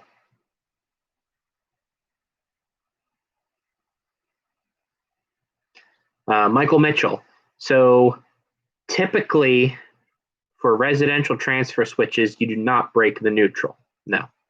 There are transfer switches that do break the neutral, but you only see those in some commercial installations. It's not that common. Typically, when you install a residential transfer switch, the transfer switch becomes the service entrance. So that's where the neutral and ground are bonded in your service at that point. And then from there on out, they're separated. So your main panel becomes essentially a sub panel. So you have to separate all your grounds and your neutrals. But no, you call it a solid neutral, typically a solid neutral transfer switch. Does not break the neutral conductor. Where am I at? Sorry.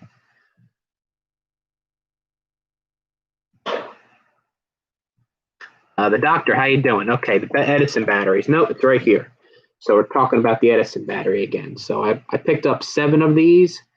Edison Type 75 primary cell. It's a zinc copper battery. We were talking about these a little bit earlier. This is probably the nicest label of all 7 of them that I have. I don't think you're going to be able to get a very good look at it there. So these are new old stock. It seems that they were shipped to the Pennsylvania Railroad in about 1935. So here's the actual plates. The center plate looks like a sintered copper and 2 zinc plates, like a little phenolic insulator cap for it. So I picked up these. I paid a little bit for them, but I think I got a pretty good deal. I don't intend to use them for anything. Mostly just a conversation piece or something to hang up on the wall, on the shelf. I was thinking about making a telegraph display to take to engine shows, and I might be able to incorporate these into that somehow. But no, that's the Edison batteries.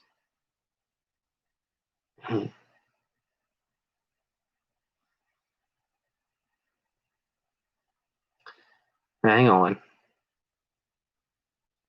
Catching up here. Catching up.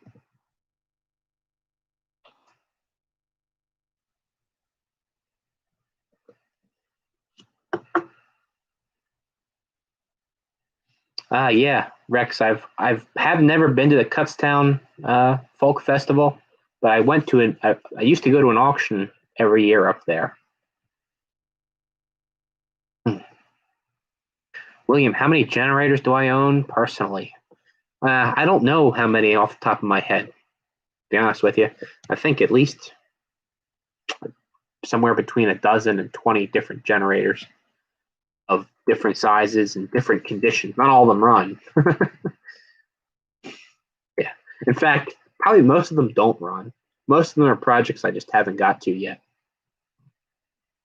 But when I see something that is really interesting, I like to jump on it if I have the cash on me.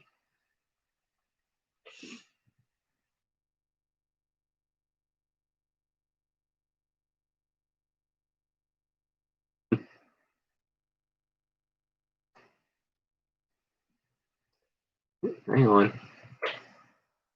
Mitchell, could I make up a large Tesla coil? I've thought about doing that, but I've never put the materials together to do it. And I don't think I've never really looked into it either. I mean, it looks fairly simple to do. You just need like a high voltage oscillator. Don't most people generate 1,000 volts or 2,000 volts on like the primary coil, and somehow it makes 1,000,000 something volts in the secondary coil. Pretty interesting. Sorry, take a drink here.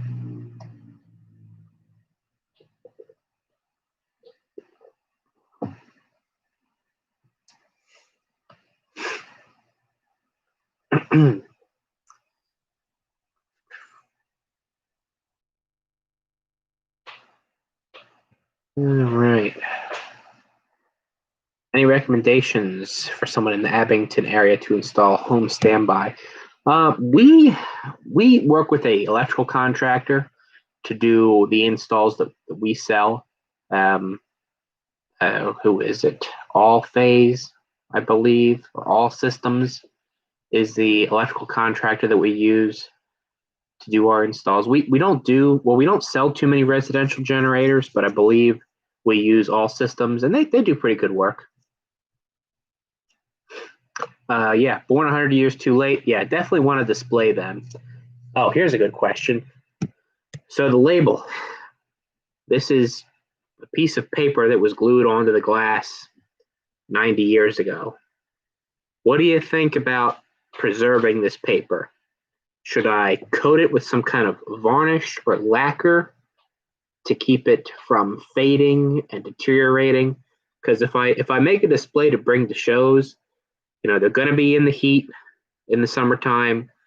They're going to sit out on a damp night. They're going to go through all kinds of weather conditions. They're not going to be in climate-controlled storage.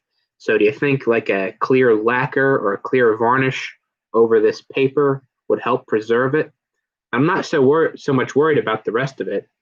It's pretty robust, but I want to try to preserve these labels as long as I can. Any suggestions on that?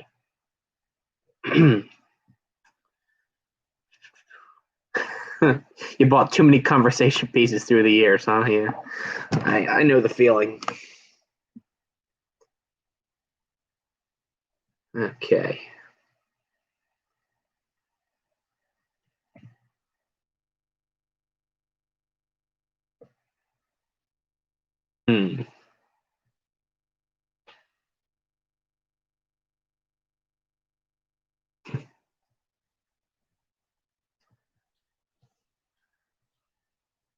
Catching up here. Hang on.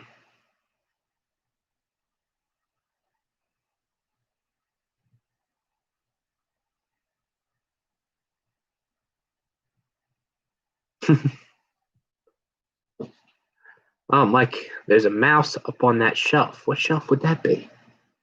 That one? It could be a cat toy, to be honest with you.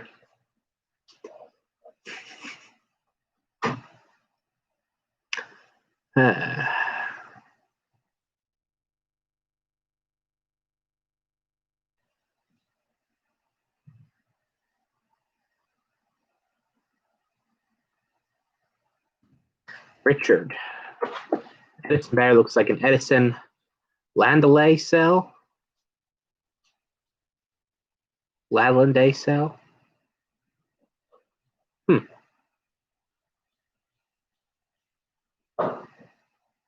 I don't think that is that's stated on here anywhere. Is that just the type of battery? Mitchell. Why are inverter generators more fuel efficient? 3-phase maybe? Well, inverter generators are typically more fuel efficient because they run the engine at a speed dependent upon the load. So if the load is low, the engine speed is low. Whereas synchronous generators that run at a fixed speed they're always burning, like their minimum amount of fuel that's burned is always higher than an inverter generator because they have to run at a fixed speed. Whereas if you had a 3,000 watt inverter generator and a 3,000 watt synchronous generator, and you had 1,000 watts worth of load, the synchronous generator has to run at a fixed speed, regardless of how much load is on it. So you always have a higher like base level burn rate of fuel than an inverter. So that inverter generator is only running at 1/3 of its capacity at 1,000 watts. So let's just say it's running at 1/3 of its rated speed or its maximum speed. If that makes any sense. Jared, you just put in a big transfer switch, huh? 800 amp. What was it? Was it an ASCO? Probably an ASCO if it was at a hospital. ASCO or a Russ Electric. That would be my guess.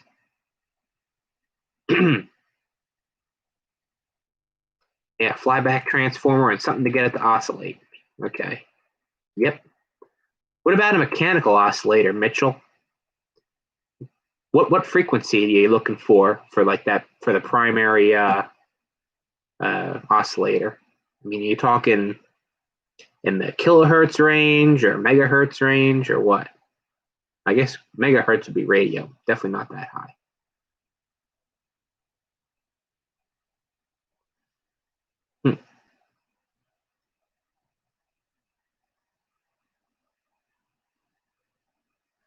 DM, would it be interested in an older Generac? Oh yeah, I mean, might be interesting. What is it? Is it a diesel or natural gas or what is it? Is it home standby unit or is it a small commercial unit? Generacs used so many different engines back in the day. All kinds of weird Japanese engines.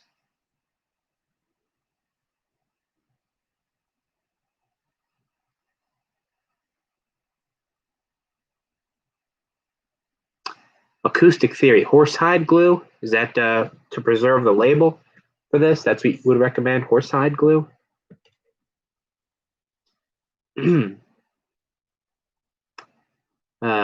LRQ, put a link to those engine shows. Yeah, I'd probably try to do that.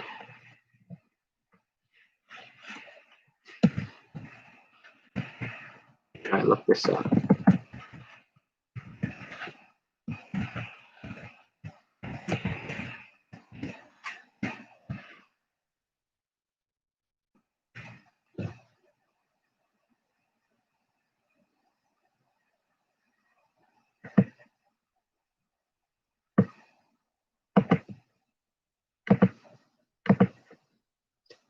Okay, so I'm going to post a link here to the Jacktown Engine Show website.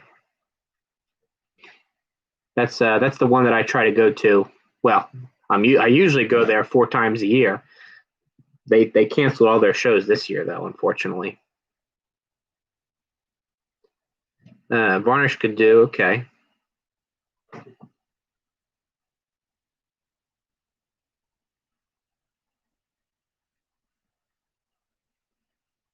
Put it in plastic vacuum, yeah. Yeah, the varnish paintings, but the varnish turns yellow. Yeah, that's what I want to avoid. They can only be original once. Yeah, I know exactly what you mean, LRQ. Exactly what you mean. That's why I don't want to fill them. I don't want to use them. I just kind of want to preserve them. Unfortunately, if they're vacuum sealed, it makes them kind of hard to display. Maybe I should just take the best 3 and keep them safe, and then have 3 that maybe the label isn't in such great shape. Maybe varnish that, and those will be the ones that I take to a show. Don't know.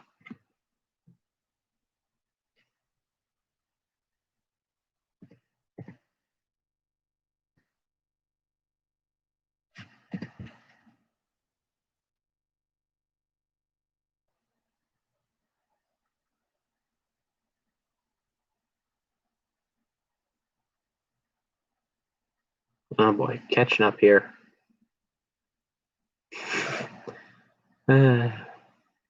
Acoustic theory. Do I do stationary engines only, or do any vehicles?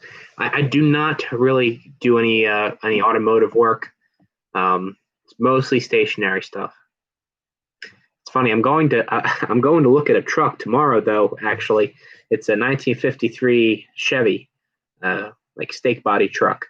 It's only 30 minutes away from the house here. And I don't know. I want to take a look at it. I've been looking for a truck to play around with for a while, and this one popped up yesterday, so I'm going to go take a look at it. That's a good idea. Ask somebody that would know. Ask an experienced librarian or a book dealer. Yeah. Thank you very much, Cow Pilot. That's a good idea. Actually, it's funny. I know somebody over at Rowan College. I don't know him personally, but a guy that works in the RCA history department.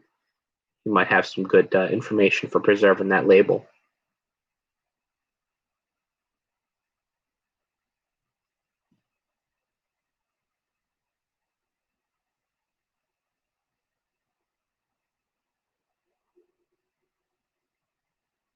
Hmm.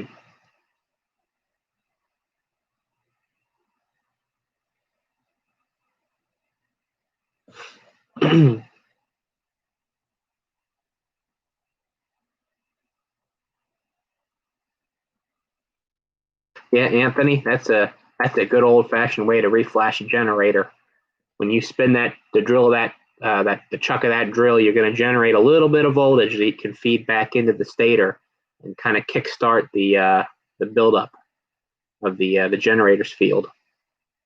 Jared, it wasn't ASCO. Okay, replaced a square D. Yeah, medical centers, hospitals typically use ASCO switches, is what I found. Good quality switch.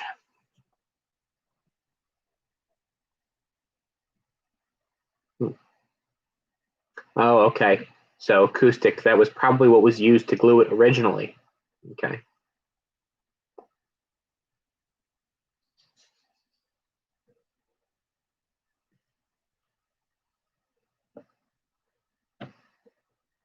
Ah, okay. Rex driver. Yeah. Kia diesel. Maybe that was the one I was thinking of. A Kia diesel. Who would have thought about using that in the United States? You know what I mean? You know that Generac, that there was a buyer for Generac that was perusing the Shenzhen market in China or wherever, and it came upon 1,000 of these engines in crates, and he's like, "Oh man, we can make a generator out of that."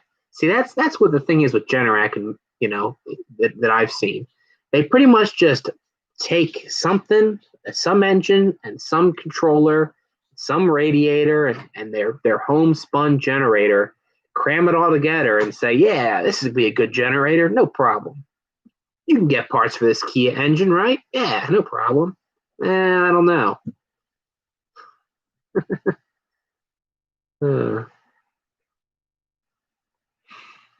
Uh, recommend any West Coast engine shows? I can't say I do. I don't never been out to the West Coast. Hmm.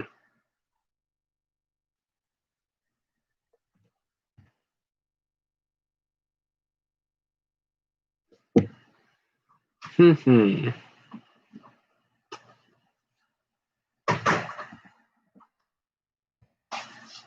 I missed a few comments. I think I did. Clear epoxy, yeah, that might work pretty well. Jared, about buying the generators. There is an email on my channel, the YouTube channel, under contact info, or maybe it's the about tab. There's an email listed there. If you email me through that, I will get it. Okay, where were we at here? Yeah, acoustic. I know exactly what you mean.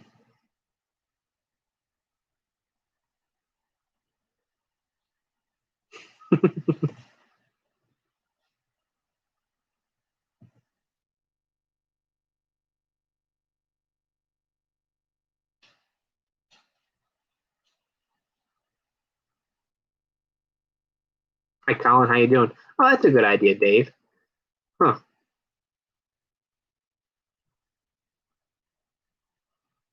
use them with new jars.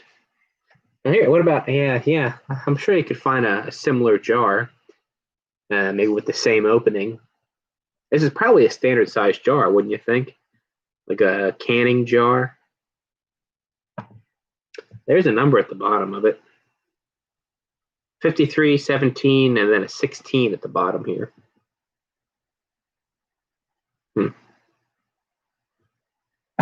Interesting. I mean, I'm sure the manufactured by Thomas A. Edison Incorporated. I'm pretty sure they didn't make this jar themselves. They probably outsourced that. It's probably an off-the-shelf product.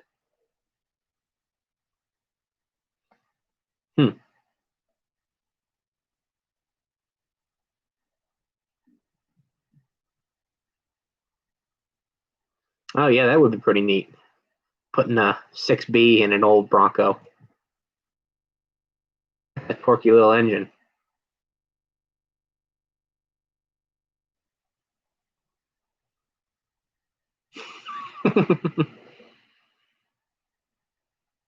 You'd be embarrassed to show off a Kia generator, would you, Mitchell?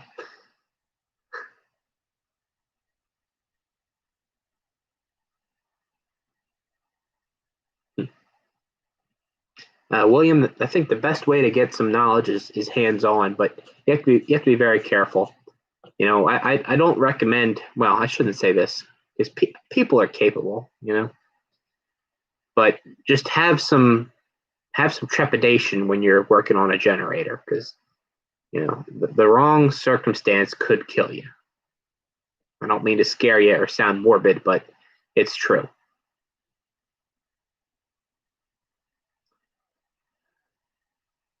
Hey, Colin. Yeah. I actually yeah, Chris stopped by to pick up some parts for that Kohler generator we were talking about. Yeah.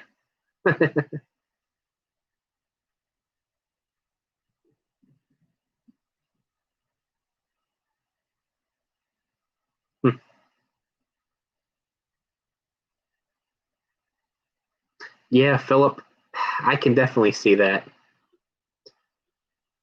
Unfortunately, Generac has a real strong hold on the American market, in the residential market especially. I wouldn't say they have a hold on the industrial market. That's pretty much the territory of Caterpillar, Kohler, and Cummins.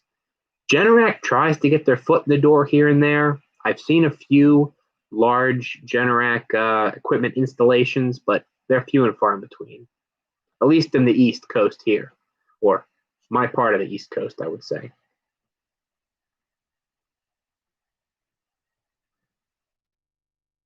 Kia in China, isn't that Korean? Well, you might have me there, Road Train.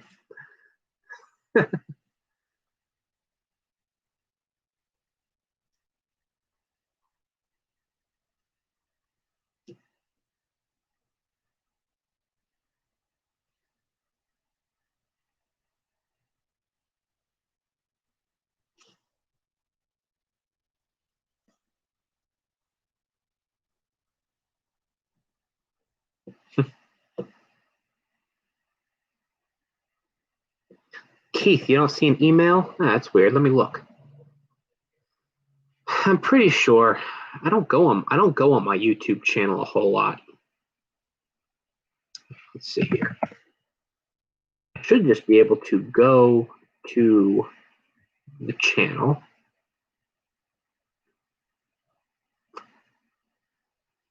Yeah, if you go to my channel and click on the About tab and scroll down a little bit, there'll be a button that says click or push for email address, and it's there. So if you want to try to find that, that's where it's at.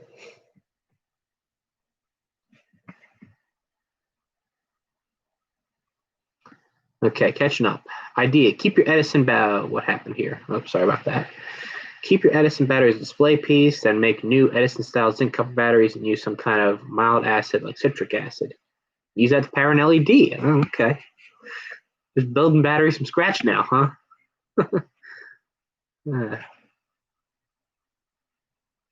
Yeah, I definitely I don't want to add anything to these. I want to be able to keep them inside. I don't want to have to worry about them spilling. you know. So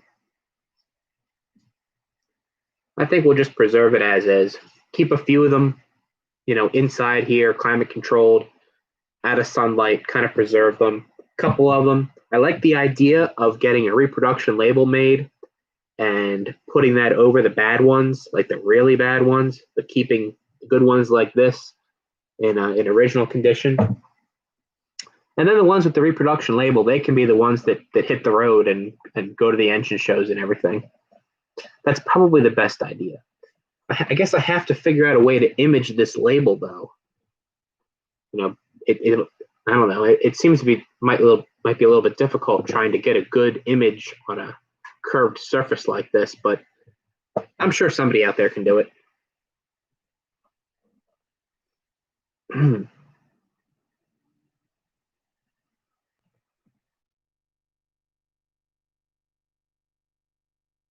Oh boy, what just happened?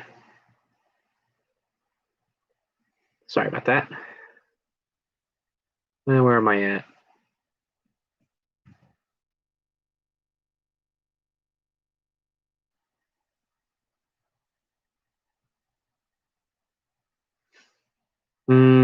Granddaddy. Yeah, I talked a little bit about my background earlier, but we'll go over it again real quick. So I did go to a technical high school. I didn't do any college, but went to a technical high school for commercial electrical construction and motor controls, and did a little bit of PLC work in high school. But by the time I was getting into the PLC courses, I was on a co-op program, so I was working during the day instead of going to school. Which in hindsight, I probably could have stayed in school a little bit longer and picked some more of the PLC control stuff up. But I haven't really encountered a lot of that in my industry. Right out of high school, I worked for an electrical contractor. I worked in the field a little bit, doing some commercial electrical work, and then got in the generator business about 10 years ago.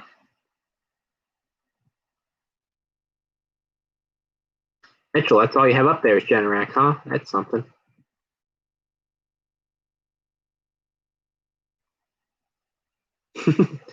Yeah, 25 kV DC doesn't feel very good, huh? Yeah.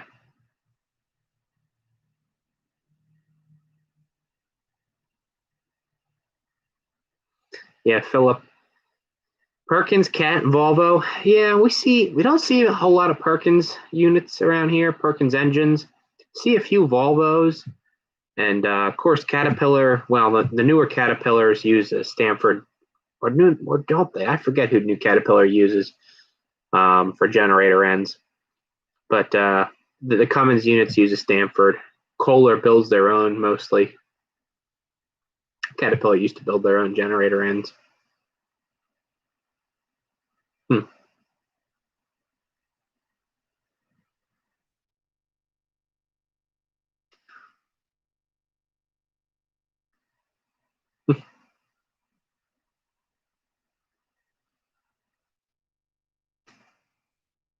Yeah, Jared, if you look below that little paragraph, should be a button that says click to see email address. That's where you're going to find it. LRQ, take it easy. Have a good night. Oh, we've been on for 2.5 hours already. Jeez. I probably got to hit the road soon, too. Got to get up early tomorrow. All right. Yeah, Charlotte, North Carolina. Yeah, I'm sure that with all the hurricanes North Carolina gets, I'm sure there's demand for generators down there.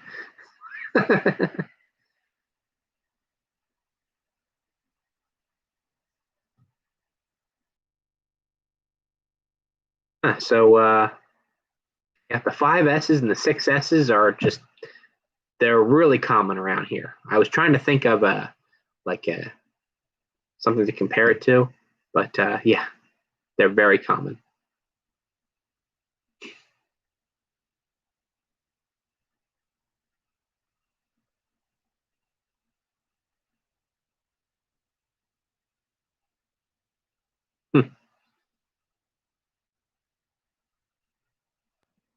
Yeah, acoustic theory. Definitely, I'm monetized. Yes, for sure.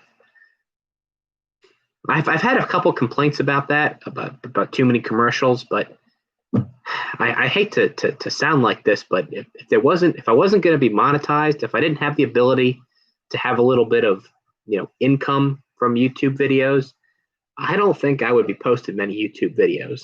I'm not trying to sound like a jerk or anything, or like somebody who's just trying to scam over everybody. But I do put some time and thought into the videos I make, so it's nice to have a little bit of return for that. Thanks for stopping in, Brett.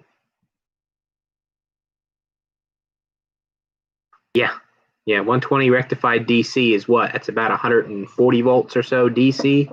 Yeah. Do you see any of the modern Fairbanks Morse engines? No, I don't see anything like that. I think they're pretty much prime power units, and I don't do a lot of prime power work.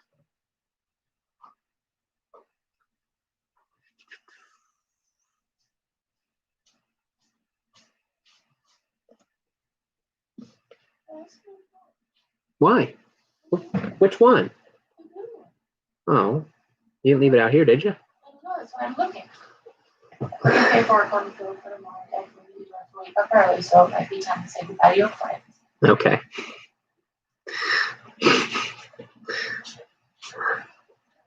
Where's my mom?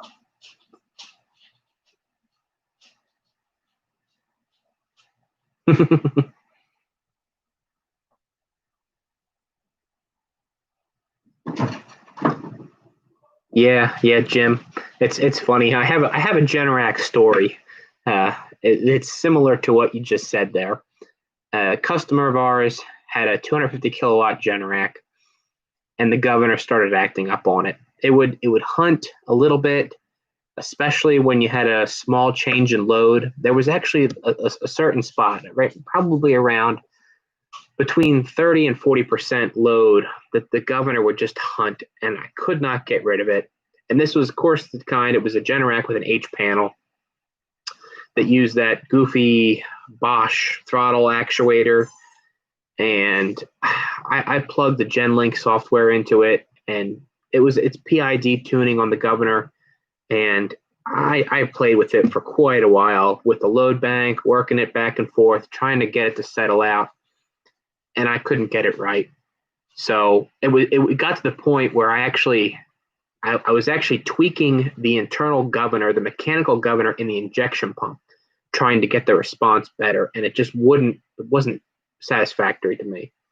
So I ended up putting an external governor on it with an old used mag pickup, a used Bosch governor actuator, and a used Barbara Coleman governor controller. Hacked all this stuff onto the Generac on the side of the injection pump with, like baling wire and zip screws, and got the thing to hold frequency perfect. And I said, well, geez, I must be doing something wrong with this control panel, or the control panel's got some internal error.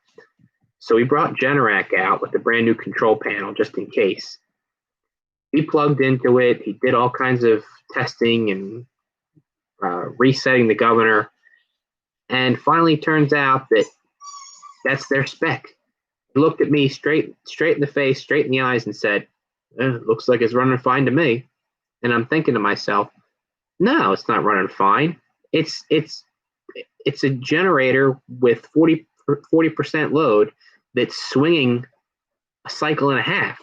It's going from 59.5 to 61.5 or 65. It's swinging too much. This is a 10-year-old generator. It's fully electronically controlled. It should not swing at all. Electronically governed, it should not swing at all. So after he said that, I put a quote into the customer to just yank out that governor and put in an external governor. And that's exactly what we did. And the thing runs perfectly. Just, I don't know what's up with Generac on some of their units. They just seem to not care.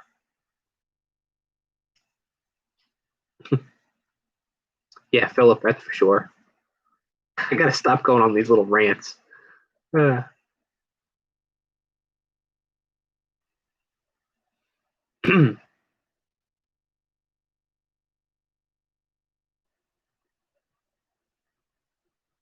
Josh, how you doing?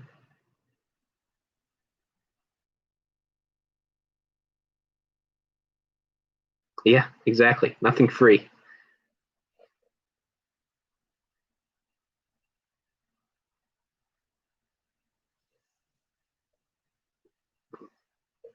Joe, you bought the DNAE. Yeah, with that four-cylinder Perkins there. Somebody brought that up earlier.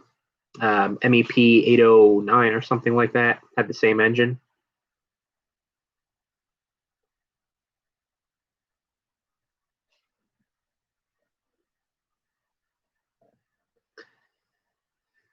Let's see, where are we at here? DM. Okay, well, send me an email, Mr. DM Enterprises, and I mean, I'll be out at Abington Hospital on Wednesday. Maybe I could swing by and take a look at that. Let me know. My email's on the channel there.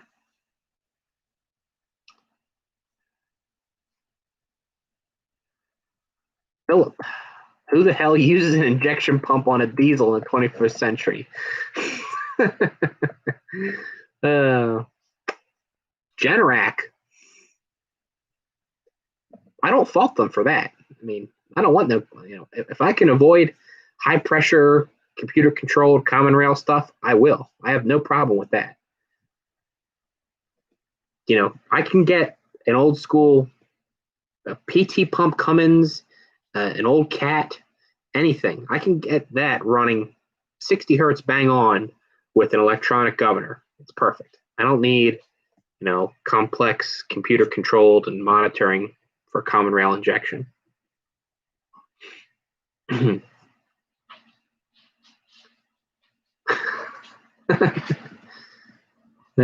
Philip, you love rants, huh? Dan's, how you doing? Or Dan's. I'm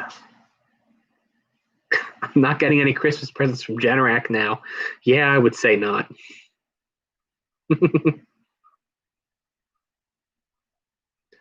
Dan, have I considered making videos in my day job? Yeah, I have, but I think it's best to just keep my job and YouTube separate.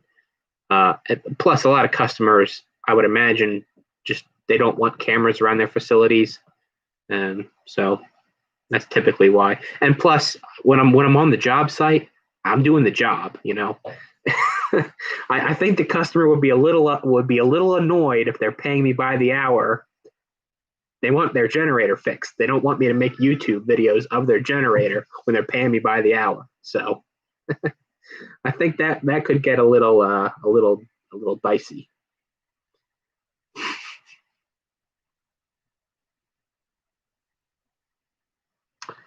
Yeah, Philip, I don't know. I mean, I gotta say, they were paralleling generators way before electronic common rail control was around.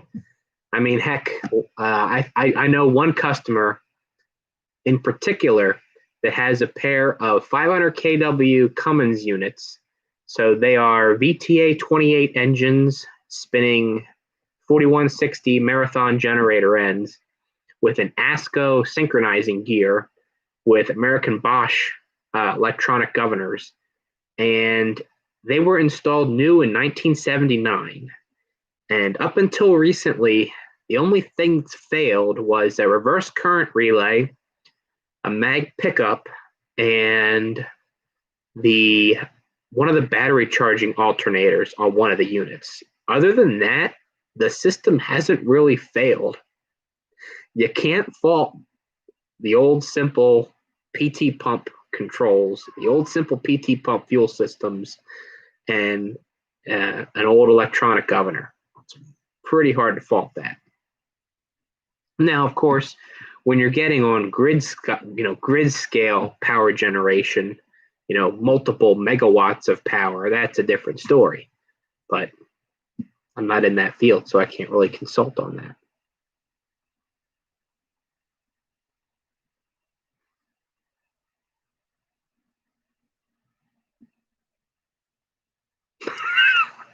Oh, that's a good one.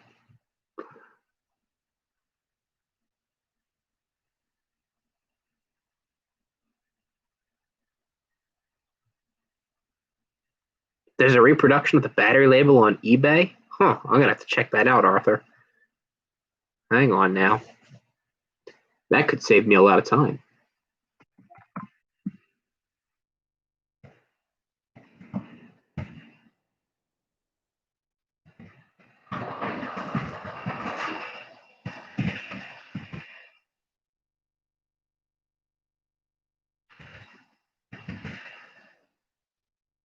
Hmm.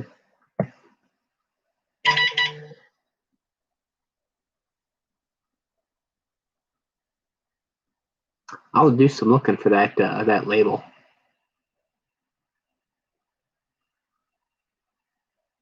Hmm.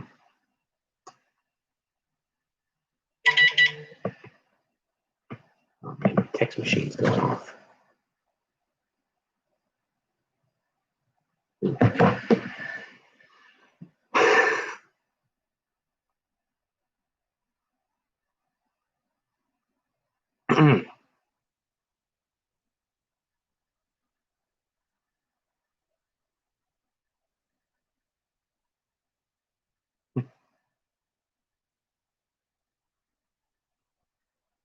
Acoustic theory. Ha, you know what? So I'm glad you brought that up. I've never seen one of those in person, but I've seen a picture of them, and I don't think it was 149 series engines. I think these were 16 V92s, but I know that they exist. Those it's just that's a wacky idea, but pretty creative. Two engines, one on each end of the generator.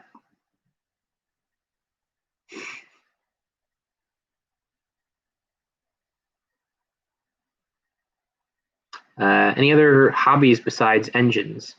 Well, engines, generators. I do like model trains, to be honest with you. I have a little collection of N scale, HO, and O scale engines, and rolling stock and track and things like that. I don't have a platform or a layout set up. It's kind of all been put away for the past 10 years or so. But I do want to get back into that. So model railroads, that's another hobby.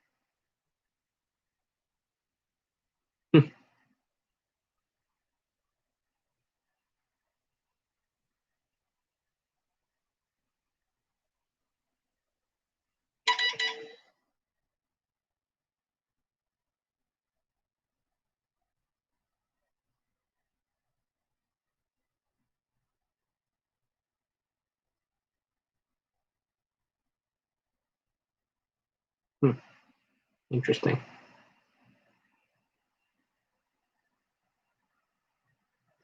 Well, guys, we've been on for a while now. I'm going to have to head out for the night. I got to get up at what time? 2:45 tomorrow morning. So that's Eastern time. 2:45 tomorrow morning. So I'm going to have to head out. I appreciate everybody stopping in and all the comments and questions. We'll have to do this again sometime. So for now, so long, and thanks for all the input on the Edison batteries, and we'll see you on the next video.